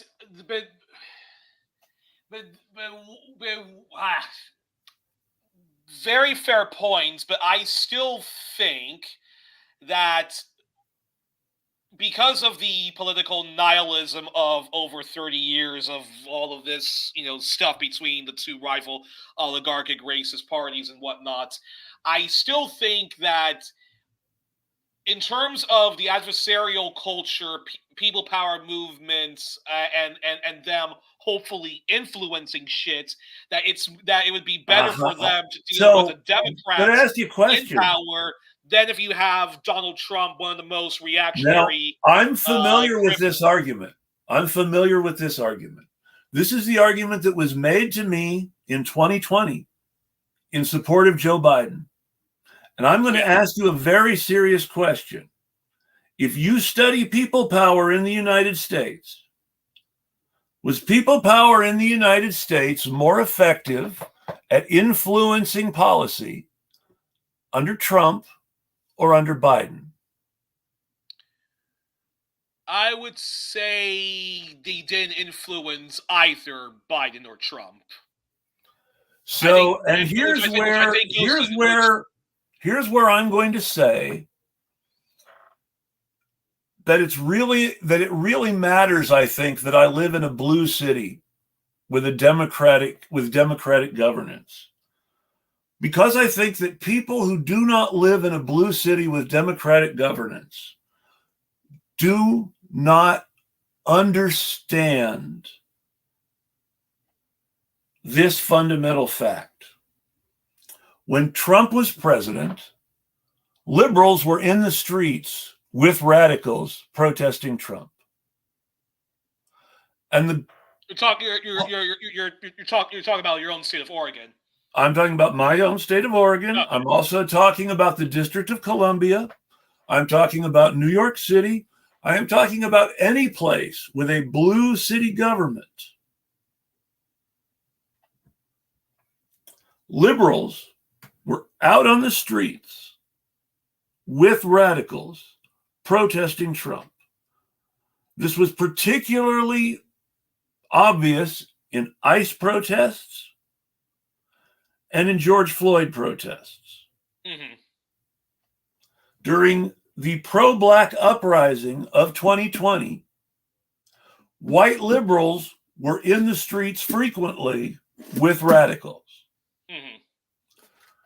being subjected to the same police violence as black radicals. In theory, being radicalized by the experience of fighting side by side with radicals.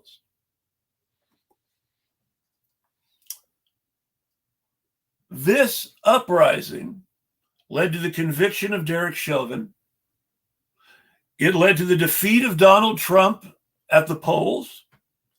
And it led to the election of 2 Democratic senators in Georgia, where Democrats have not been in the Senate for a very long time.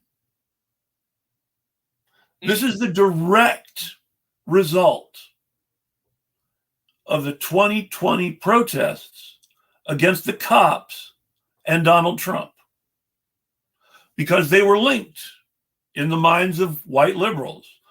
We're protesting the cops and we're protesting Donald Trump because Donald Trump is the guy who told the cops to beat people up when they arrested them.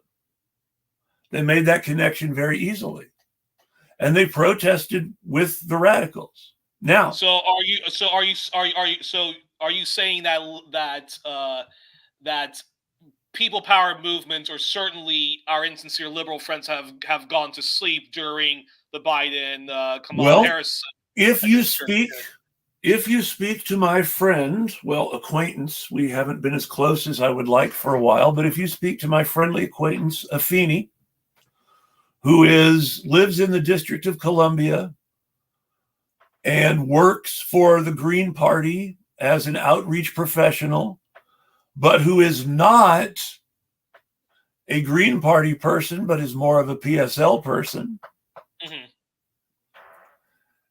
Afeni would tell you that in her experience as a radical on the streets during protests in 2020, white liberals were side by side with her, lending their weight, and were one of the reasons for the success of those protests. And they all went home after Joe Biden won. They did not wait for him to be inaugurated. They went home after he won. Okay. And they stopped protesting en masse just because Joe Biden won. And none of those people have been joining any of the protests against the Biden administration. It's just the people on the so-called far left, the radicals, black groups and people allied with black groups because of their far left politics. So you would suggest, in terms of the people power movement, obviously Donald Trump is not our savior, and I'm really, really fed up with people saying that he's a fucking piece. Donald Trump is not our savior. Donald Trump is not our friend. Donald Trump is our enemy. If we are serious about wanting the best possible person to fight, if we're fighting Donald Trump, the liberals will be on our side. As a purely pragmatic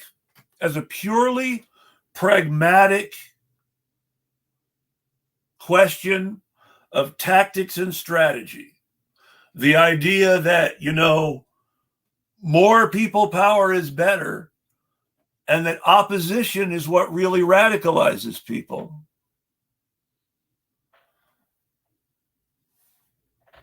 Donald Trump is the best enemy to fight, not Kamala Harris. Kamala Harris will give lip service to many of the things we claim to support while police kill us. Tim Walz, Kamala Harris this is why 2020 matters to me.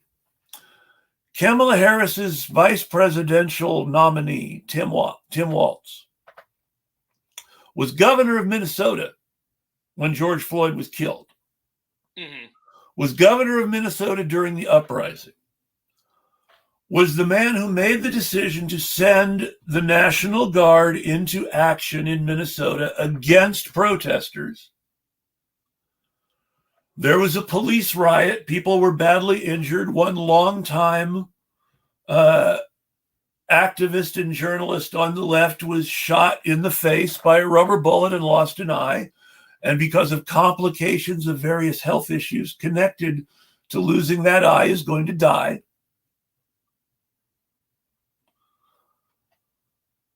And after this, Tim Walz took a congratulations call from the president.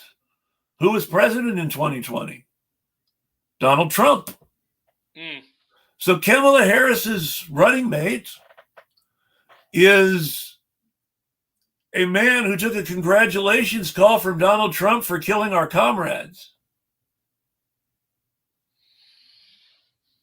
So for you, the conclusion is sort of doesn't make a difference whether you have a Democrat in power. They are both going to try to kill us. They are both going to try to kill us. And if Donald Trump is president, we are more likely to have liberals on our side as we fight to live. Okay, but that being said, what would you say to my counter argument and other people's counter arguments that look, I would love to see the Green Party or Party for Socialism and Liberation rule everywhere and anywhere, have a super majority in local governments and the federal governments and so forth. But the system is stacked against us, so we do have to engage in lesser evilism, which is the Democrats. And rather than prove to me the Democrats are the lesser evil. Wait. And rather than waste our resources trying to break the duopoly, while us as a people power movements collectively work in making in trying to influence the Democrats. Prove to me the Democrats are the lesser evil. Because the system is stacked, and it's one of those things where if you can't beat them, join them, but we join still as radical leftists. Prove to me the Democrats are the lesser evil. Don't assume that I agree the Democrats are the lesser evil. Assume that I'm undecided and prove to me that the Democrats are the lesser evil. How do you make that argument to someone who really hasn't already come to that conclusion? How do you prove the Democrats are the lesser evil? Well, I would say that you can have your criticisms of the Democrats, and they are valid criticisms, and there's lots of very, very, very legitimate grievances that people do need to address. But I don't think that's going to be helped if they, well, certainly if they vote for Republicans, that's not going to help them. Don't vote for Republicans. Don't vote for Republicans. Don't vote for Republicans. Yeah, but they're not going to get a Green Party person in power or a PSL person. Okay, so here's number one. If all the people who don't vote for the Green Party because the Green Party can't win voted for the Green Party, the Green Party would win. I do agree with you on that. I do agree with you on that. Now, but for whatever reason, let me finish this thought, because this is important. Now, that doesn't happen, and that doesn't happen for a variety of reasons, but this is part of my point. If all the people who don't vote at all because they don't believe their vote makes a difference, voted for the Green Party would win and their votes would make a difference. Now you can say it's more complicated than that than you want, but in the end, it's that simple.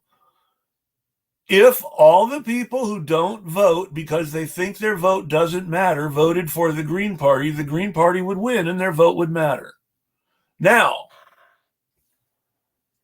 the system fights against that happening in a multitude of ways. One of the ways the system fights away against that happening is lesser evilism. But if you're going to make an argument that someone is a lesser evil, I no longer accept the lesser evil argument on faith. Why? Because I lived through the Obama presidency and I lived through the Biden presidency. And the reason I don't accept the lesser evilism argument anymore is because I know people who didn't live through the Obama presidency or didn't live through the Biden presidency. It wasn't a lesser evil for them.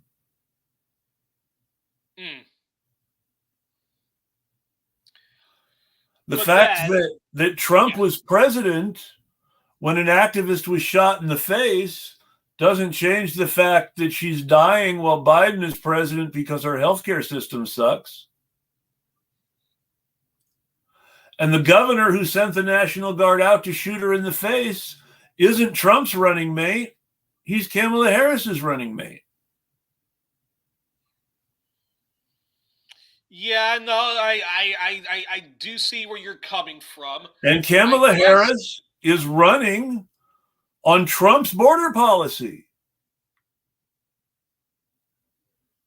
Kamala Harris is running on Trump's border policy and saying, I'm going to actually do it. Trump talked like this but didn't do it. Stopped it from being done. If you elect me, it will actually get done, whereas Trump will just continue to talk about it.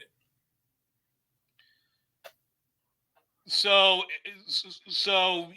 you think basically that look, this Ron system, people need to take a real stand against it. Ergo, vote for the Green Party. Vote even for a party for socialism. Well, if they get that 5%, wait. If they get that 5%, that's good in the long term. But one continues to the kind of, so in other words, the kind of mobilization we're seeing right now under a Democratic presidency, which is the Palestine solidarity, you continue that under Trump. And if he's a one-term president, you simply continue fighting when if the Democrats make a comeback. But in the meantime, we have to really work on breaking the two-party duopoly. So if your choices are always between Chuck Schumer here or a PSL, vote for the PSL person. If your choices are a Elizabeth Warren here or a Jill Stein, vote for the Jill Stein person. Yeah, so this is the whole thing that the Democratic Party has always done. The reason the New Deal happens in the first place is because FDR needed to give people something to stop them from voting for the Socialist Party of America. If he hadn't given people anything, the Socialist Party of America would have gotten enough votes that he would have been scared of losing to the Republicans. For all these spoiler reasons that politicians are frightened about and don't want to internalize, so they externalize them on us as voters. The point is, FDR, because of his fear of the socialists, had to do liberal things that got conservatives to call him a socialist. Now, he only did that because he was afraid of the socialists. Biden and Kamala Harris have nothing to be afraid of. What's the stupid line from V for Vendetta that's like one of the few things left over from Alan Moore in the movie? People shouldn't be afraid of their governments. Governments should be afraid of their people. By the way, it's definitely an anarcho-nihilist if you read the comic book. No, if you read the comic book, Alan Moore is an anarchist, pure and simple.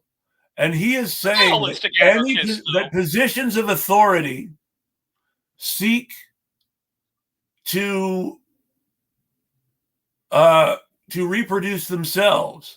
And that's why the last scene, the very last scene, is the cop who killed V looking like a total bum, walking down the street like a homeless person, and the wife of one of the first members of the government to die, who's been attaching herself to whoever seems to be on the way up the whole time, is now trying to attach herself to him. Mr. Fitch, we can take over. We can rebuild the government. We can still run this and keep it together. And he just keeps walking on by her and completely ignores her. Okay. Now, folks like you who don't believe in voting for the Democrats and vote for, alternative left parties, whether they're Green or PSL, say that it's the left that votes for Democrats who are insane. They continue to do the same thing over and over So again. I'm not even going to say insane. I'm not going to say insane. Insane medicalizes it too much. Let me finish. But you can also make the counter argument that we're being insane because we keep thinking if we vote the alternative left party that we are breaking the system when really we're not, and we continue to get a slightly worse version of the capitalism. Let's go to the chat for a moment. Because someone is making a good point about the Green Party, and I'm going to talk about this. Jill Stein is a multimillionaire landlord who trades MIC stocks. Look at the Greens in Europe. They're garbage. The U.S. Green Party is an absolute joke and won't be any better. Completely disagree with that, but I'm baffled why anyone would vote for Stein over PSL. Now, well, I can explain that. I can definitely explain that. First of all, I completely disagree with the guy's take that the Green Party of the U.S. is like the ghastly Green parties of Europe, who are all green capitalists and all that stuff. If they want a ghastly green person, go look at Elizabeth May in Canada. Anyways, but that's another story for another day. The Green Party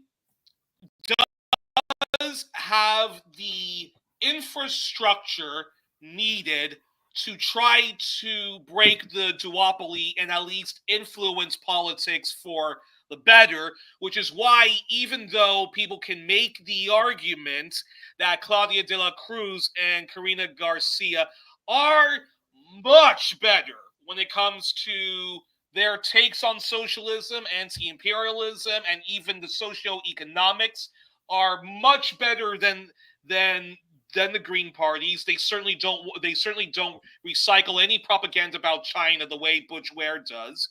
But that being said, the PSL does not have the infrastructure the Green Party has, and the Green Party already is very much influenced by the anti-imperialist movement of the United States and eco-socialism.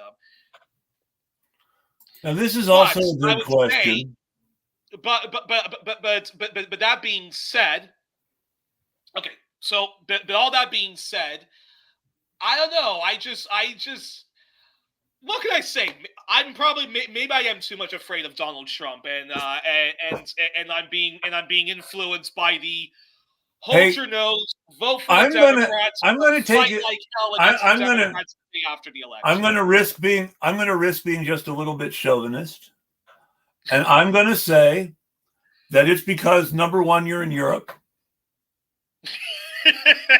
and being in Europe, it's very easy to be made really uncomfortable by Donald Trump being president of the United States, because you're not in the United States. You're in one of the other places in the world that he might fuck up, because it's Europe specifically that Donald Trump is uncomfortable about continuing to prop up. And while I know that that Donald Trump is a threat to your personal safety in a unique way. Even though European liberals and European leftists, however much of a pathetic excuse they are, or however sincere and good they are, the problem is that the European liberals and even the European left, from social democratic to green, hold up. They attack Trump from the right. In other words, they think the Democrats are much better when it comes to NATO, and they want to continue the stupid clusterfuck that is Ukraine and the pivot to Asia and whatnot. Now, this because, is look, because look, right now in right now in Europe, I can tell you, even we have the SPD Green Coalition in Germany, and they're the German Greens. The German Greens are who Americans are talking about. That we're seeing before our eyes. The German Greens are who Americans are talking about who American leftists are talking about when they trash the American Greens. Let's be honest, it's the German Greens that they're talking about. To a lesser extent, the French Greens, but especially the German Greens. And of course, the same criticisms people would make of a Syriza or the German Greens, you can say that about the NDP in Canada, and also the Green Party, which also is a diet liberal party. Yes, and the Green Party in the U.S. Okay. But that being said, again, it's about it's about who would I rather have to argue across the table from me? Well, do I want the far right asshole who brings nothing to the party, or the insincere liberal, but I can still influence the insincere liberal to do some good stuff? I know you're agnostic on sex worker liberation, but I am not. So I'm going to throw this in your face. So, yes, I know. So one of the things that recently just happened in Congress is a horrible law called COSA, which would have required age checking for all sorts of content deemed adult on the internet on a federal level, died in the House. Mm-hmm. And this would have been a disastrous law. Even if you're not particularly pro-sex work, this would require a website that has educational information about queer issues to have an age check on it. Mm. Under the guise of being anti-pornography, anti-sex work, anti-trafficking. So this is a horrible law. It died in the House because Republicans had libertarian privacy concerns about it. Now, you can say all you want that Republicans are our enemies. They are. Republicans are our enemies. You will never hear me tell anyone to vote for Republicans. But COSA died in the House because Speaker Mike Johnson had libertarian privacy concerns about the age check requirement. Mm-hmm. So to say that Republicans can't be influenced in any way is false. A sex worker activist right now would tell you, I hate Republicans. I would never vote for Republicans. Republicans are Nazis. They might even be making an argument like you why I should vote for Kamala Harris. But they will also say, in the end, COSA didn't pass because Mike Johnson had privacy concerns. We can actually influence Republicans if we know how to do it. And these same people are learning that they are being told by Joe Biden and Kamala Harris that they can't influence them. Yes, but the Republican Party is not the Republican Party of a Nixon that actually. Of course not. No, the Republican Party is shit. But anybody who's making the Republican Party a shit argument has to then be able to prove the lesser evil argument. And I don't think you can. I don't think you have the argument. don't think you know how to argue that they actually are a lesser evil because you are relying on me agreeing with you. And I'm not, and I don't even call out you personally. Chris, I don't even call out you personally because even though I use the you language, this is the argument that Mehdi Hassan blocked me for in 2020. I asked him, okay, you're telling me Joe Biden is the lesser evil. Prove to me that Joe Biden is the lesser evil. Tell me why. Tell me how. Make a Joe Biden is the lesser evil argument that I can take seriously. He couldn't do it, and he blocked me instead. And if you were to ask me, okay, Youri, don't even have to list 3 good things Joe Biden has done during his entire presidency, which you say, folks, vote for him over Trump and Kamala over Trump, I would be very, very, very. But here's the thing.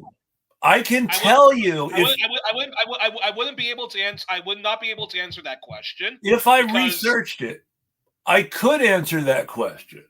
And I could make a superficial argument about why someone should vote for Kamala Harris to preserve this or this or this about Joe Biden's presidency. I could do that. But I would tell you, what I would say instead is this, that the 2 most important foreign policy successes of Barack Obama's presidency were the Iran deal and the Cuba deal. Mm-hmm. And Joe Biden wiped his ass with those the same as Trump. And Kamala Harris is not talking about bringing them back. And I understand theory of change. I don't like sounding like an accelerationist, but I understand theory of change enough to know that when people of a better off class suffer, their suffering is heard. Rich people with lung cancer are dying because they can't go to Cuba. Mm-hmm. And there is a lot of disappointment with a certain demographic that supported Obama and cheered on the opening of the somewhat opening of Cuba. There is a disappointment with Joe Biden and Kamala Harris. They think this is their parents' politics and that's what's killing us. And they would use the words of a younger and more radical John Lewis before he sold out. And they would ask you, if we don't make a stand now, when do we make a stand? If we don't make a stand, who's going to make a stand? Mm-hmm.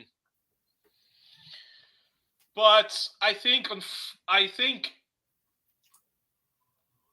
don't know. I find now the real joke of all this. I want to add that the real joke of all this argument about voting is that I live in a blue state and my vote doesn't matter because Kamala Harris is going to win my state, regardless of how I vote. And the only thing that could change that would be if everybody really did vote their conscience instead of the way they think things are going to go. But because that's probably not going to happen, Kamala Harris is going to win my state, and my vote doesn't matter. So when you tell me that Kamala Harris will protect democracy, you have to understand that you're talking about protecting democracy to a person whose vote for president doesn't matter. Mm-hmm. How will my voting for Kamala Harris, when my vote doesn't matter, protect a democracy that doesn't exist because my vote doesn't matter? But Aren't we? Aren't but then isn't our movement falling into the trap of political nihilism, which is it really doesn't matter whether you have a Kamala Harris or Donald Trump is in power. Is that what political nihilism is, or is political nihilism the idea that we can't win unless Kamala Harris is president? I think it's both. I think it's both. I think it's both of those things. Because I think it's at odds with the facts to assume that there's anything about Kamala Harris that will make her better for organizing than Donald Trump. When, whether we like it or not, the evidence suggests that we will be able to organize more effectively under Donald Trump because liberals will be more receptive to our organizing when Donald Trump is president. Although I'm worried under a Donald Trump presidency, hypothetically, because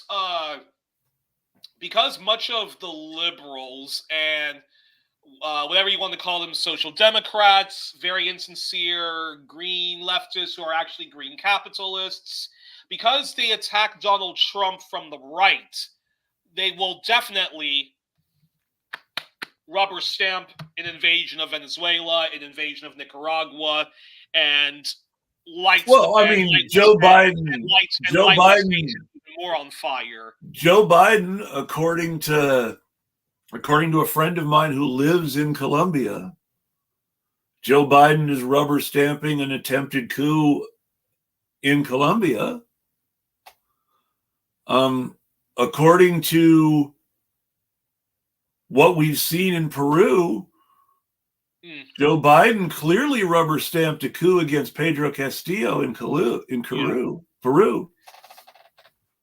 But under this Joe Biden administration, Meng Wanzhou was set free. Julian Assange was set free. And why was Julian Assange? Ask Julian Assange why he was set free. And Alex Saab was also set free. What did Julian Assange himself say about why he was set free? For doing journalism. No. That was why he's arrested. What did Julian Assange himself say about why he was set free? It was a plea deal. I don't like the plea deal, but it was a plea deal. But he's at least set free and has. I'm going to use his words. And the reason I'm going to use his words is because I want people to understand that this is what Julian Assange said. That I'm not criticizing Assange. That I'm not trying to bash Assange. That I am repeating what Assange said. Which is, I didn't care about justice anymore. I just wanted to be free. Now, I am glad that Assange is free.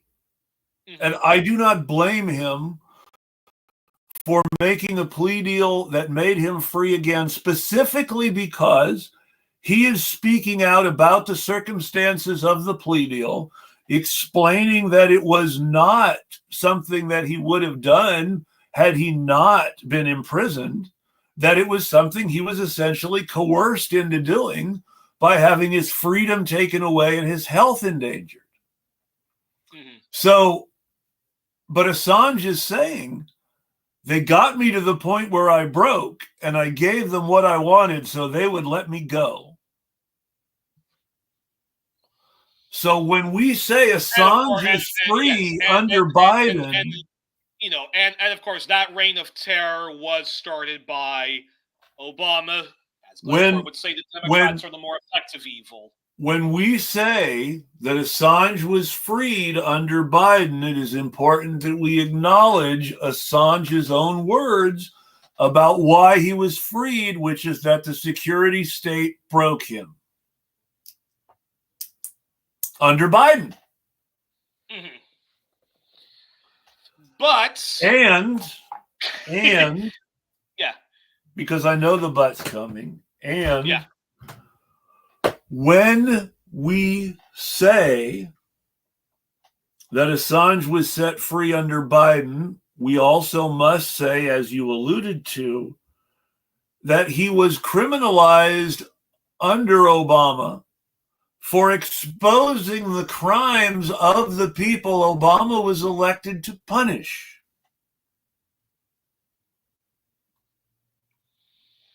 So, okay, but two things then to address. Because I'm still going to try to, because I'm still going to counter your arguments. Okay, so two things. Okay, number one, who would you rather sit across the table to have a political argument with, the far-right MAGA Republican or the liberal Democrats, or the conservative Democrats, the more effective evil, as Glenn Ford would say? See, this is the thing. Because what benefits us the most, yeah, as a movement, what benefits us the most is for the incumbent to keep losing and be replaced because they fail to deliver on their promises. Mm-hmm.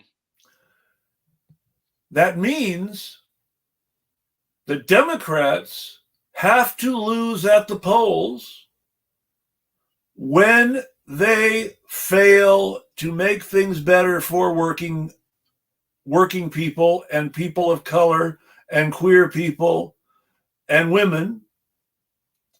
And it also means that Republicans need to fail when they fail to make things better for the white working class they claim to champion.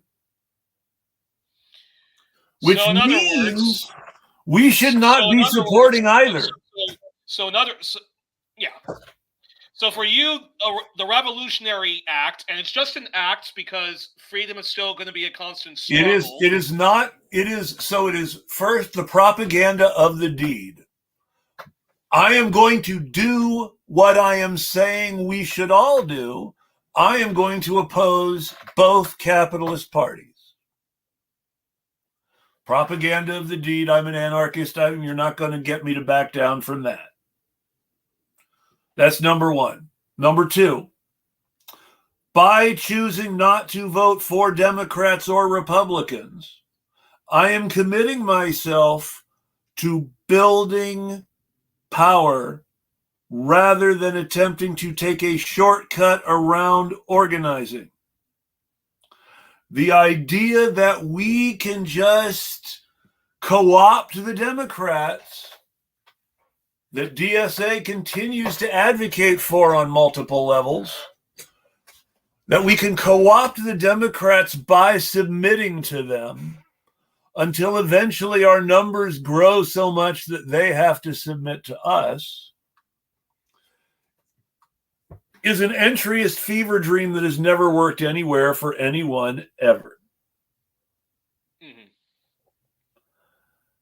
You never get someone else to come around to your way of thinking by continually giving them their way until you have and growing their movement with your numbers.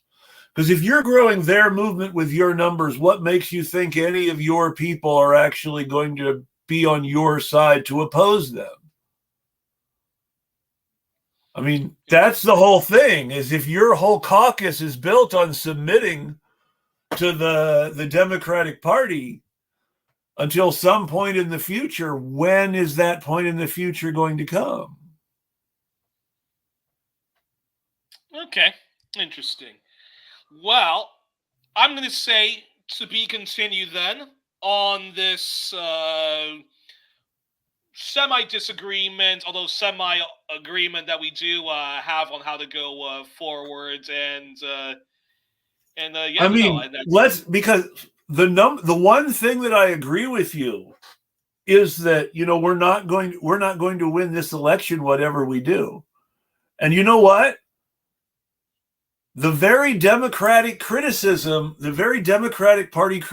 against Jill Stein is that ultimately Jill Stein, Claudia de la Cruz, and Joe Kishore all know they're not going to win this election this cycle. Jill Stein is running for the 5% you were talking about. Claudia de la Cruz is running so that the PSL can eventually get the ballot access the Green Party has. And honestly, and I say this with love because they are the best party on COVID policy, the Socialist Equality Party is running for president so that people know they exist. And on top of that, instead of them competing, they actually should be one party and a united front against. And you know, I totally think they should be one united front against liberal fascism and MAGA republicanism. And I want to go back to this before I let you go. And it was Daruba, by the way, that said that. It was Daruba of Black Liberation Media and Black Power Media that said Cornel West, Claudia de la Cruz, and Dr. Jill Stein should be a united front, not this ridiculous sectarianism. So I want to talk about this because this comes to this question. Why can't the Greens produce a better candidate than Jill? Because that's a great question because, you know, you can say lots of things about Jill Stein. I think that's that I can respond to that, but I just think that it would be better to discuss that on another episode. And but I'm not going to. And actually, we could even invite Renee Johnston of Black Liberation Media to talk about that because she does. And she supports the PSL and not the Greens for reasons that I respect and I totally understand. If I were going to not support the Greens for the reasons that I don't support the PSL, I wouldn't support the PSL either. If I were going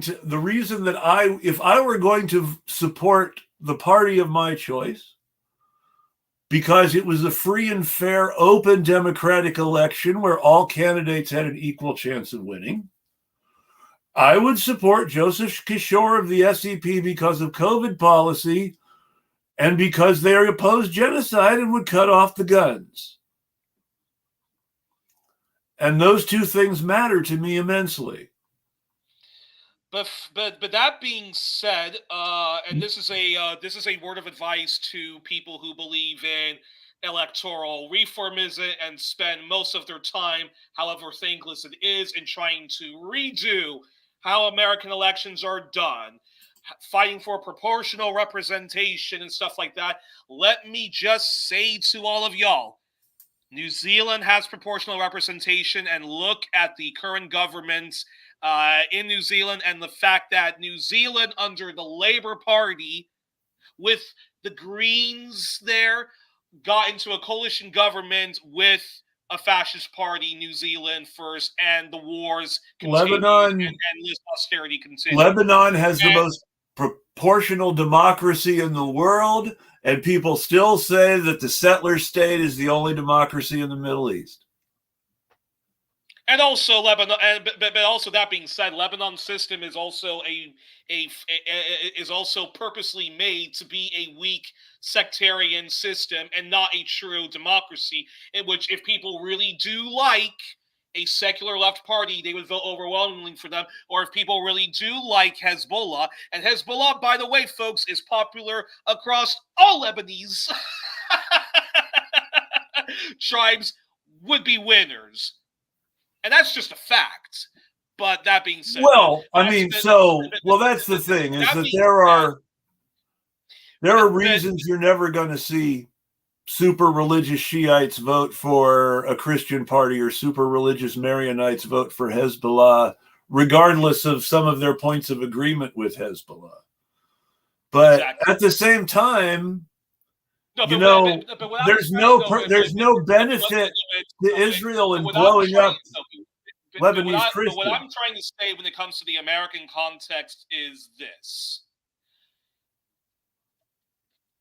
A better way forward for true revolutionary change is that all the left parties, all the left organizations, all the unions, all the groups that claim to be for Black liberation, queer liberation, land back against settler colonialism eco-socialism, eco-justice, racial justice, all that stuff. Well, so they all should be supporting two the people, Greens, Party for Socialism and Liberations, and the S&P, and the SCP, PSL, and Green parties should actually be a united. The sad thing to me, instead of competing amongst themselves over who's going to get the 5% of people who actually say, fuck the two-party system, I am going to vote my conscience. So the sad thing to me is that instead of making a pragmatic decision, which is whatever you think of Jill Stein, pro or con, the Green Party has the ballot access to theoretically win the election, which makes them the pragmatic anti-genocide mode. The PSL and the SAP don't.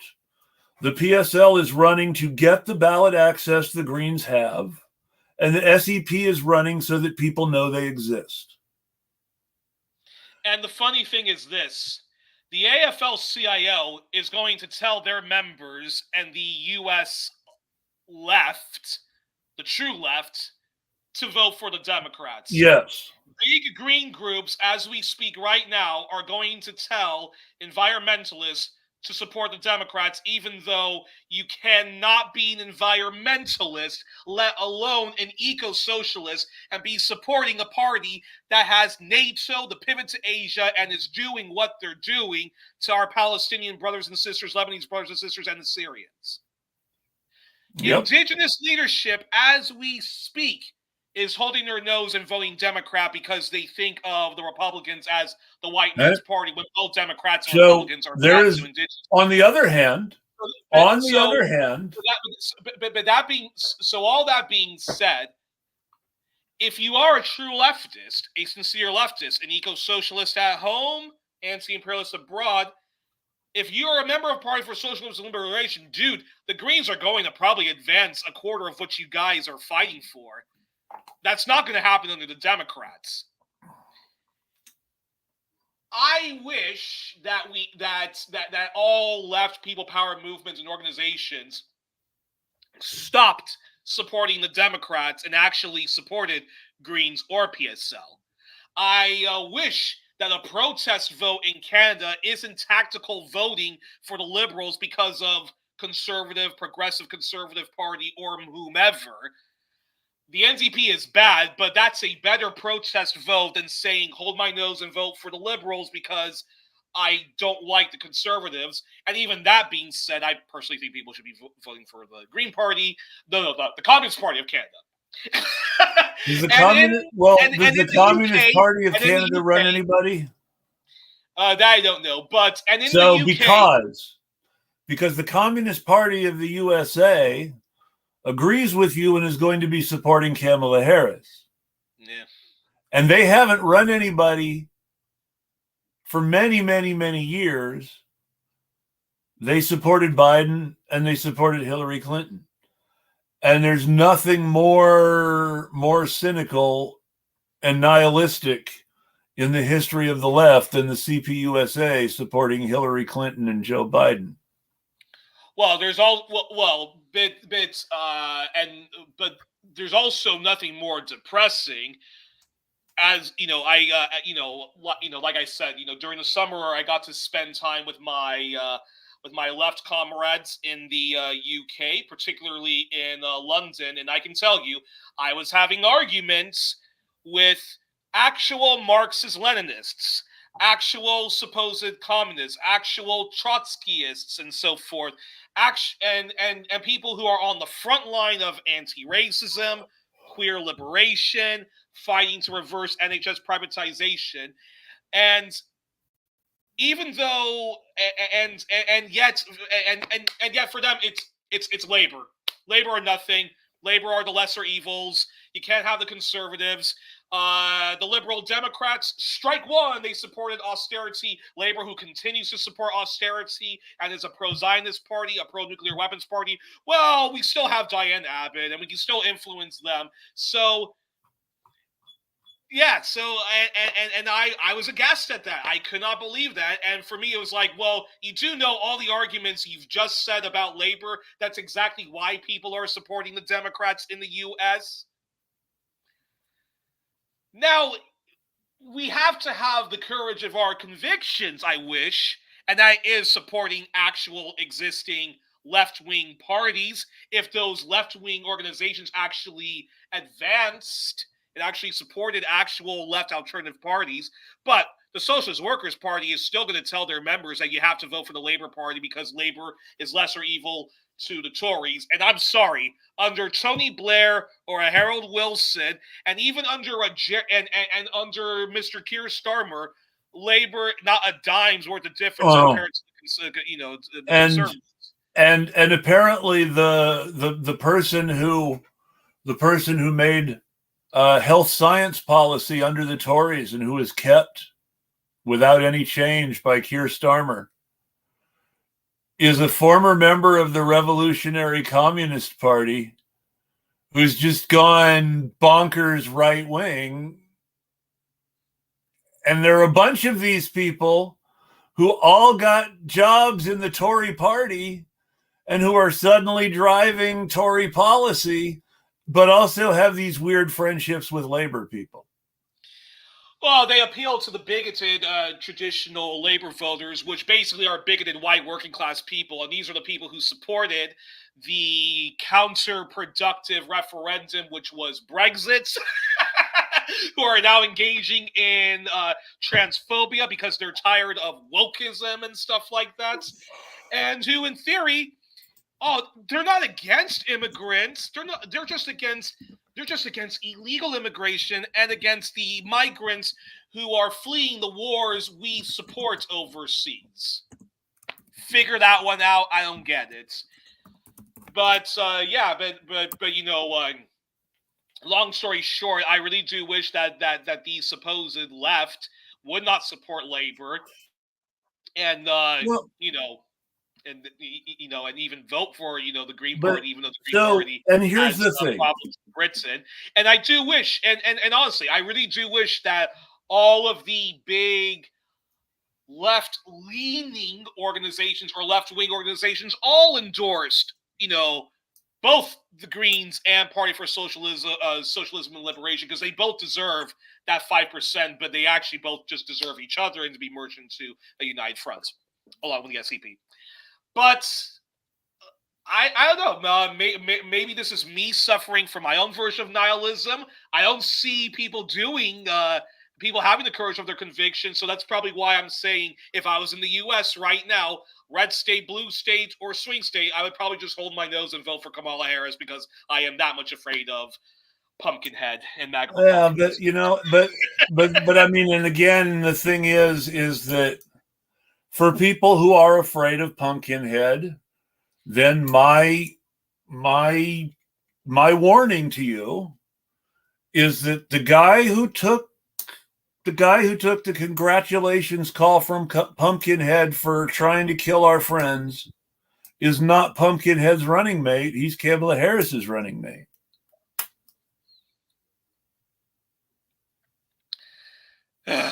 God, it sucks. The system really does suck. And on top of that, like if you're a Palestinian, if you're and you're living in West Asia, it makes no difference. Democrats or Republicans. This is the whole thing. By the way, I hate to say that, and I know that's me now contradicting myself. But indeed, like both Democrats and Republicans want to see the eradication of the Palestinians.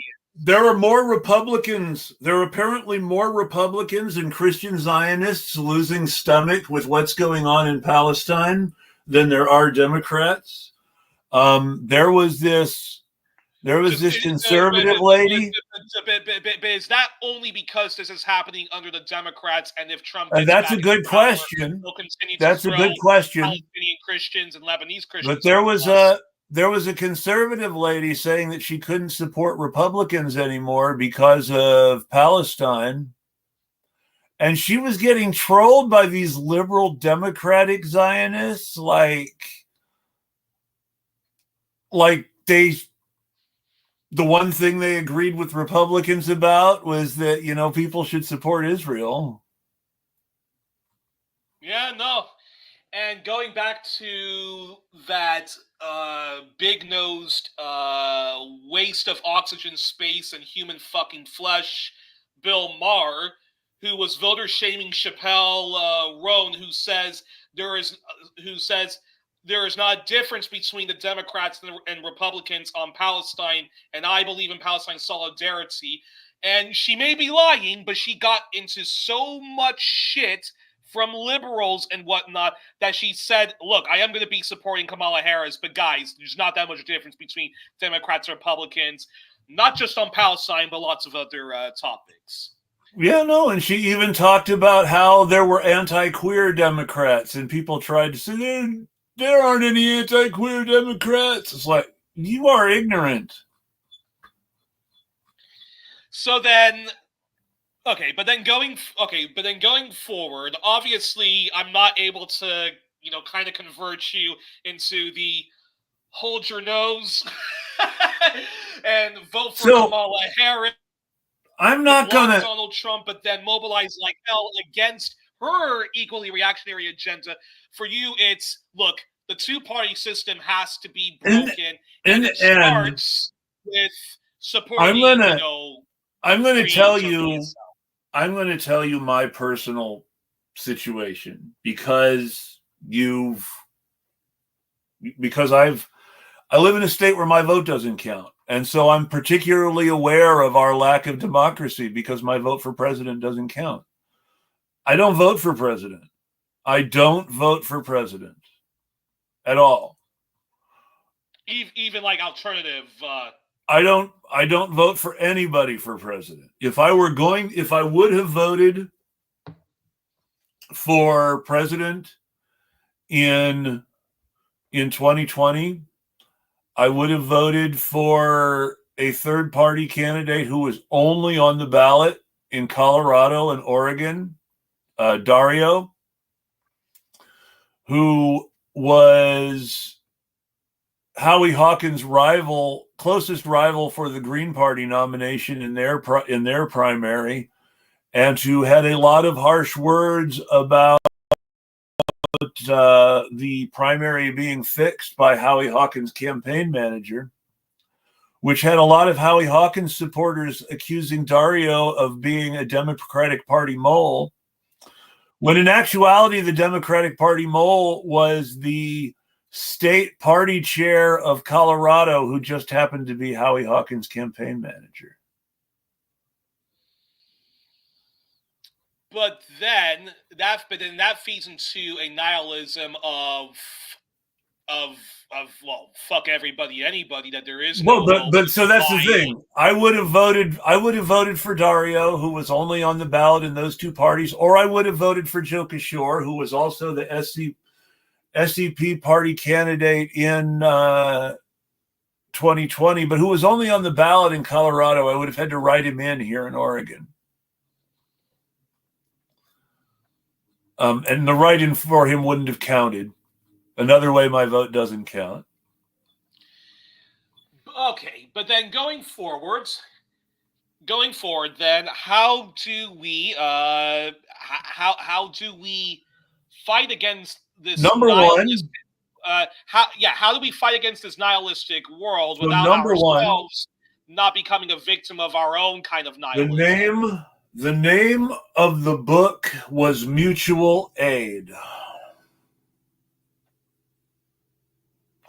The name of the book was Mutual Aid. The first step in any revolution is taking the fuck care of each other as best we can. So that's number one. Number two is we need to organize for self-defense, because they're going to try to kill us just for trying to take care of each other.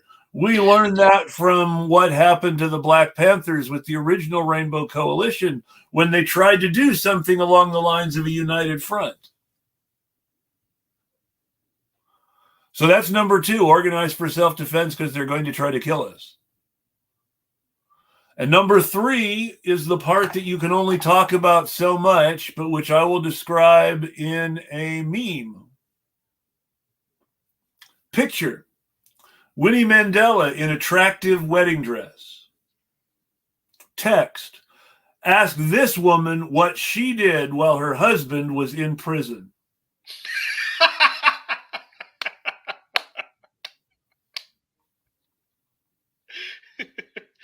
And folks who do not get the joke or the whole gist, all I can say is, in memory of John Pilger, my hero, who it still breaks my heart that he is not alive anymore. Watch his documentary "Apartheid Did Not Die," which looks at post-apartheid South Africa, and then they'll get that joke. Yes, it has to do with why Winnie Mandela was prosecuted by her own ex-husband after the unification of South Africa, and a big factor why he divorced her and that she became his ex-wife in the first place.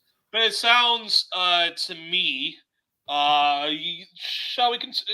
How much longer should we continue on? Because we should probably wrap up now. Yeah, I did not mean to go this long. I've been aiming for about 2.5 hours, but exactly. It's been a great conversation. Okay.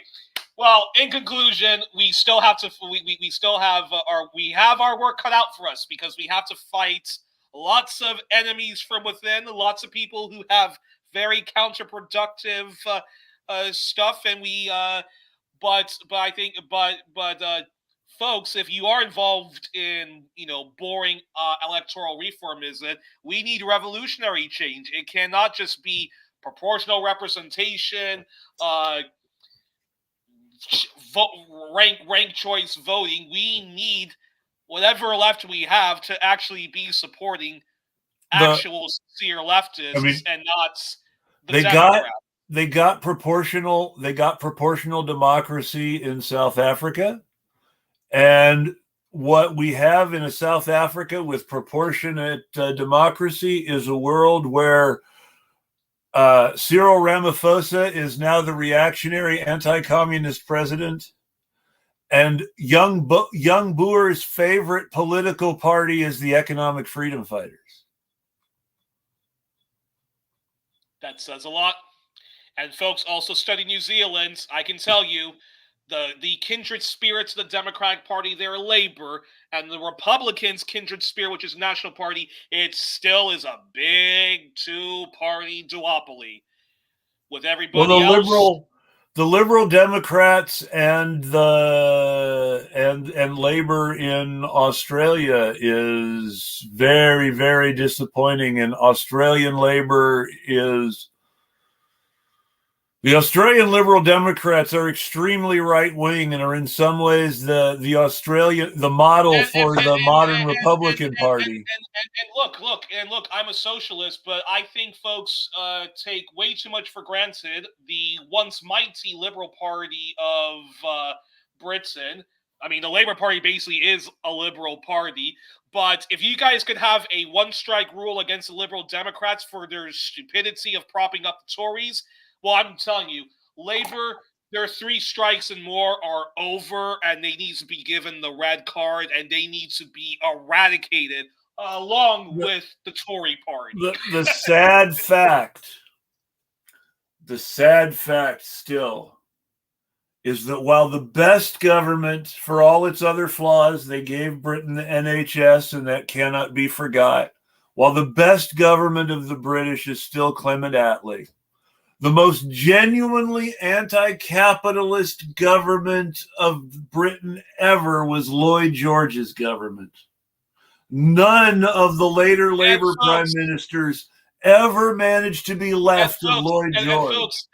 Folks, that once mighty Liberal Party, which used to be the Whig Party, which now doesn't exist anymore, and the Liberal Democrats are trying to resurrect it, but that Liberal Party had what they call the People's Budget, and it only got blocked because of the fucking House of Lords overpopulated by the Conservative Party. And they were much better on Irish independence and home rule compared to Lloyd George was for home rule, and was very, very angry that wartime compromises required him to crack down on the Irish Revolution, and was very eager to make the peace agreement that established most of the island as a republic. Alrighty. Well, folks, I think look, choose wisely. Choose wisely. If you're gonna vote, if you're gonna hold your nose and vote for Kamala Harris, I ain't gonna marginalize you for it. If you are gonna vote for PSL or the Green parties, hey, So your conscience will be okay. What I will say is this: and left, but for left-leaning people, please don't vote for Donald Trump. He is not your savior. RFK Jr. is not your savior, and Tulsi Gabbard is also not your savior, and the Libertarian Party is also RFK. RFK Jr. has more in common with George Wallace than RFK Sr., which I think is important to understand. What RFK Jr. learned from his father's assassination is that, to survive politically, he needs to be an establishment tool and suck the cock of authority and power. And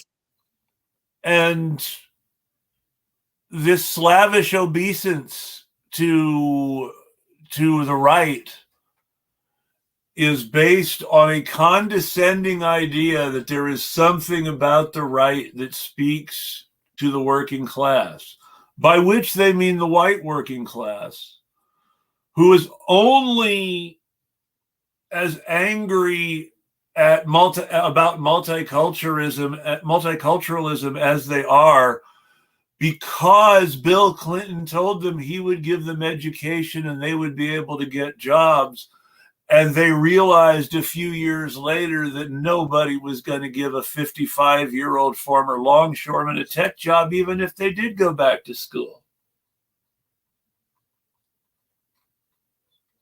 No, exactly. And even all that being said, while they may argue that Clinton spent too much time trying to help out black people, that Obama spent too much time showing, look, guys, identity politics.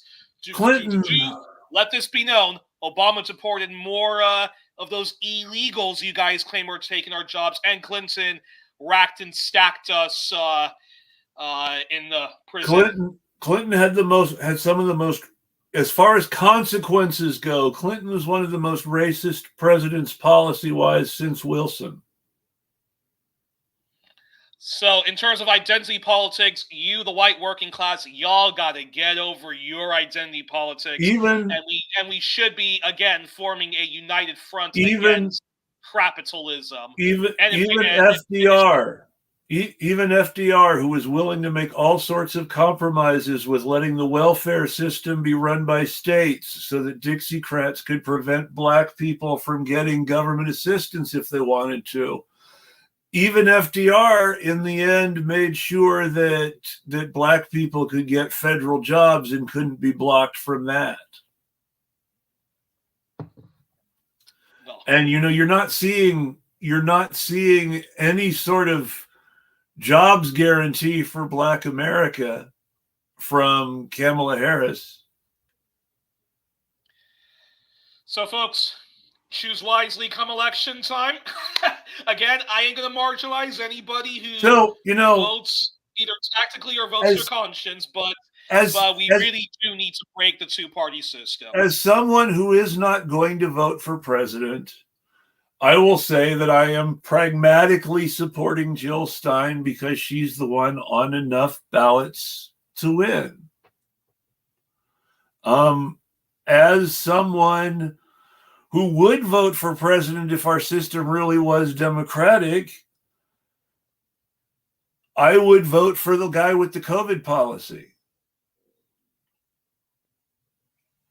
But we don't live in a system where it's democratic. If I criticize Jill Stein for a lack of COVID policy, I have to criticize Claudia and Cornell for that same lack of COVID policy, and that brings me back to Joe Kishore. And if I'm not going to be sectarian and I want to break the two-party system and I'm really going to be pragmatic, that means supporting the Green Party right now. Now, the reason that PSL and SEP will never support the Green Party is that the Green Party ultimately, as Butch Ware has shown, is willing to make gestures towards anti-communist propaganda for the purpose of reaching out to liberals. Because in the end, the Green Party is, while it's the best of the liberal parties, they're still a liberal party and not really socialist. They're anti-capitalist, but while there are serious eco-socialists in the Green Party, there are also, there used to be eco-fascists in the Green Party, and while they're mostly gone, there's still an anti-vax wing that borders on eco-fascism. There's still there was and a lot of the white left-leaning membership were very, very, very, very mean to Cynthia McKinney and Rosa Clemente. Rosa Clemente referenced that a little bit when Abby Martin interviewed her. So yeah, well, well, I'm more or less done signing off. Anything else you want to say, Chris, as we wrap the show up? Or in the end, I have to say that Cynthia McKinney would have better been served if her criticism of the Green Party had ultimately not degenerated into, it was the Jews, I'm telling you, it was the Jews. That's another thorny topic for another day. That's a topic for its own show. There are things about Cornel West that are a topic for their own show. There are things about the PSL or the SEP being sectarian that are a topic for their own show. There's a show about sectarianism that needs to be had because on the one hand, sectarianism is good and we need to be having these arguments. But on the other hand, sectarianism paralyzes us from building any sort of mass movement because we're too busy being sectarian. Exactly. And the left, unfortunately, has a very rich tradition of tearing each other apart before they actually unite and fight against all the right-wing isms that we need to fight against. There is the history of American socialism during the New Deal era is tearing down New Deal and anarcho-syndicalist icon,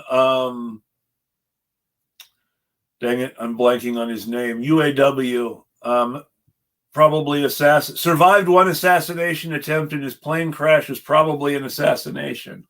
But I can't remember, I'm blanking on his name right. Walter Reuther. Yeah. Okay, interesting. Liberal and anarcho-syndicalist icon Walter Reuther was too far left for the Democratic Party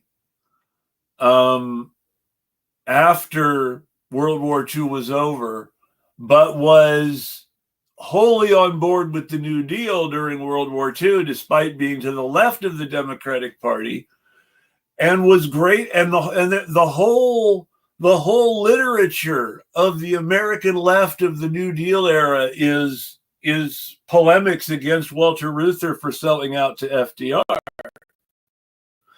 Until Bill Browder, in which case the whole literary subject of the American left of the rest of the FDR era is selling out to FDR.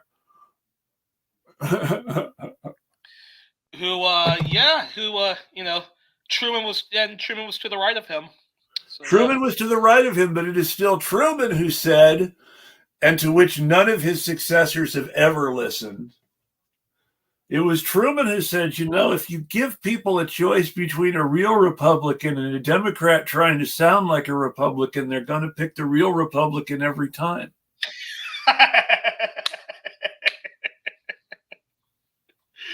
Alrighty, well, Chris, it's always it's always epic times. It's always very enriching.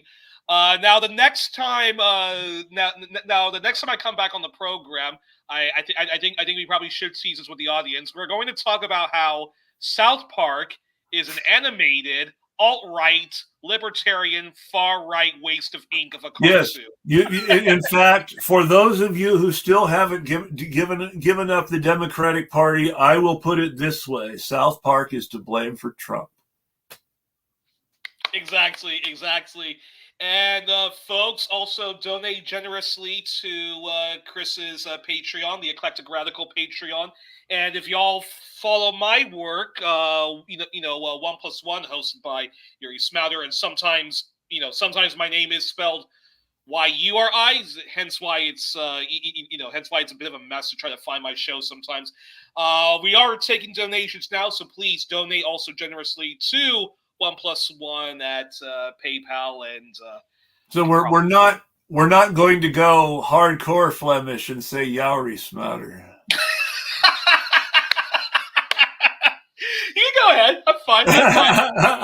You go ahead and pronounce like that. I actually like it when some people do pronounce it like that, because there's something kind of like, I don't know, something kind of like Southern Australian or like. Well, there's also something, if you really want to, there's also something semi authentically African about it, because of course the dictator of Uganda is Youri Museveni. So it's an African first name. Yeah, and although Mobutu was a was a capitalist, was a pseudo pan Africanist, well, certainly African nationalist to an extent, I still think that the flag of Zaire, and even the name Zaire, is better than Congo, and certainly much better than the undemocratic Republic of the Congo, because the Congo is still not a democratic republic. The problem with the Democratic Republic of the Congo, and this is also a good topic for a future show. The problem of the Democratic Republic of the Congo is that, yes, to paraphrase Voltaire, it is neither democratic nor a republic, nor is it all of the Congo. Yeah, the Belgian model. Yeah, Belgian model. But the real we have Rwanda, which is still running roughshots over us. The biggest problem of the post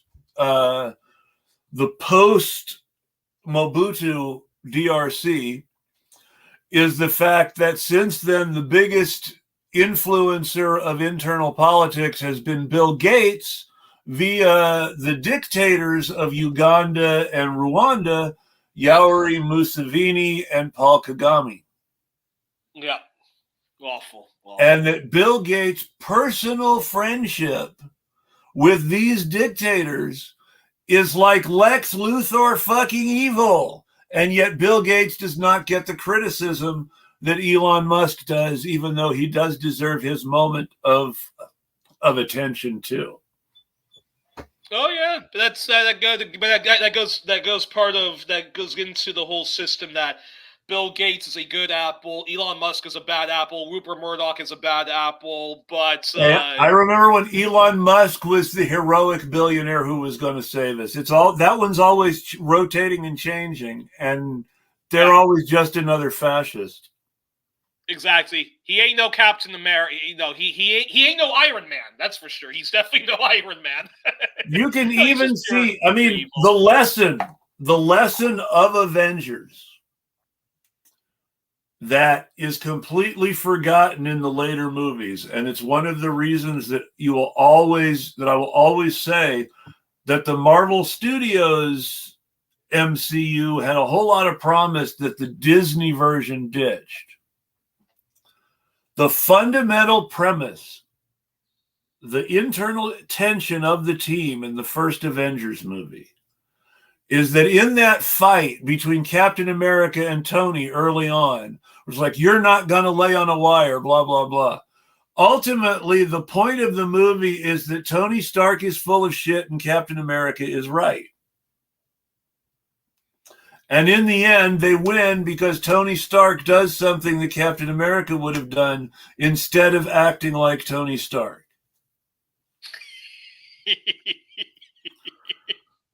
And remember, folks, Donald Trump is not your savior. Tulsi Gabbard is not your savior. RFK Jr. is not your savior, even if you do agree with RFK Jr.'s stupid vax views, even if you do think Tulsi Gabbard is great on lots of anti-imperialist issues, and even is a better eco-socialist than Bernie, but and if you're scared and you think that Kamala Harris is going to save you, then I have to say that for all the queer people in Texas and Florida who you're not listening to right now, Joe Biden is president now while they're losing their rights. And Joe Biden is not acting to preserve their rights in Texas or Florida. And Kamala Harris will not do that either. And for those of you who say, well, blue states, okay. First we wrote off Palestine, then now we're writing off red states. Kamala Harris is going to write you off next. No further comments here, Honor. And that's my final thought of the day. And yes, please do support my Patreon. Please do support Youri's show. Youri, if you have a way for people to pay you, let us know so that people can pay you too. Well, do. And no, and again, this is a great conversation. This is a conversation that that needs to actually happen more, because we do need to challenge what we sometimes think is the best way forward. But all I say, but that being said, I think what we do both completely 100% agree on is this two-party system between Coke and Pepsi needs to end. It needs to end. Between Yahoo and Google, this political match fixing, which the Democrats and Republicans do, that needs to end. So, if not now, when? So, yeah. No. And really, in the end, that's what it comes down to. And I think that the way we do that is, first, we organize for mutual aid, because we've got to be able to take care of each other. The government is proving that it won't. Second, we organize for self-defense, because the government is proving they will kill us if we protest, and that they have proven in the past that if we successfully take care of each other, they will kill us for not needing them. So that's the second step, is self-defense. We have to be prepared when the government tries to kill us. And the third step is that we need a Winnie Mandela plan. In other words, the courage of our convictions. That's what we need to do. And on that note, I hope everybody has a great week. Thank you for joining us. I will join you next week. I do not know what the show will look like, but there will be a show. Even if I end up monologuing on my own, there will be a show. So thank you, everybody. I appreciate your time. Follow the Substack, follow the Patreon, follow the YouTube.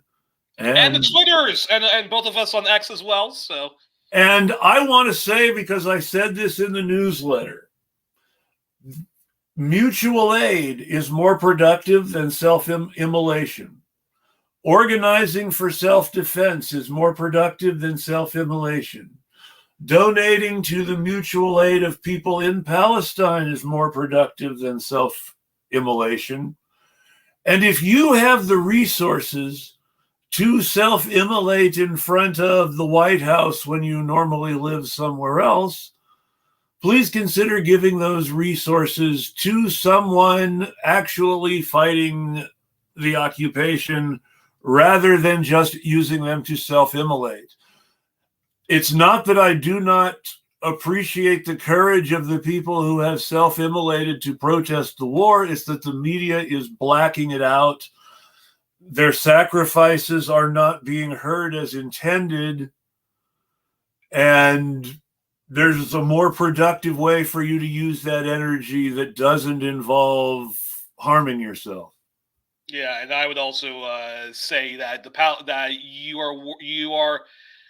you are worth more to the Palestinians and the Lebanese and other victims of imperialism alive than letting your own right now your Russian take tweets, over.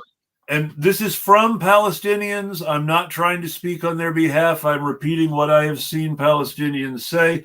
Your tweets are worth more than your self-immolation because, again, the media will black out your self-immolation. They can't block everybody's tweets. So, good night and good luck. Good night and good luck, and we will tweet at you, again proving that you can't block everyone's tweets. Have a great week, folks.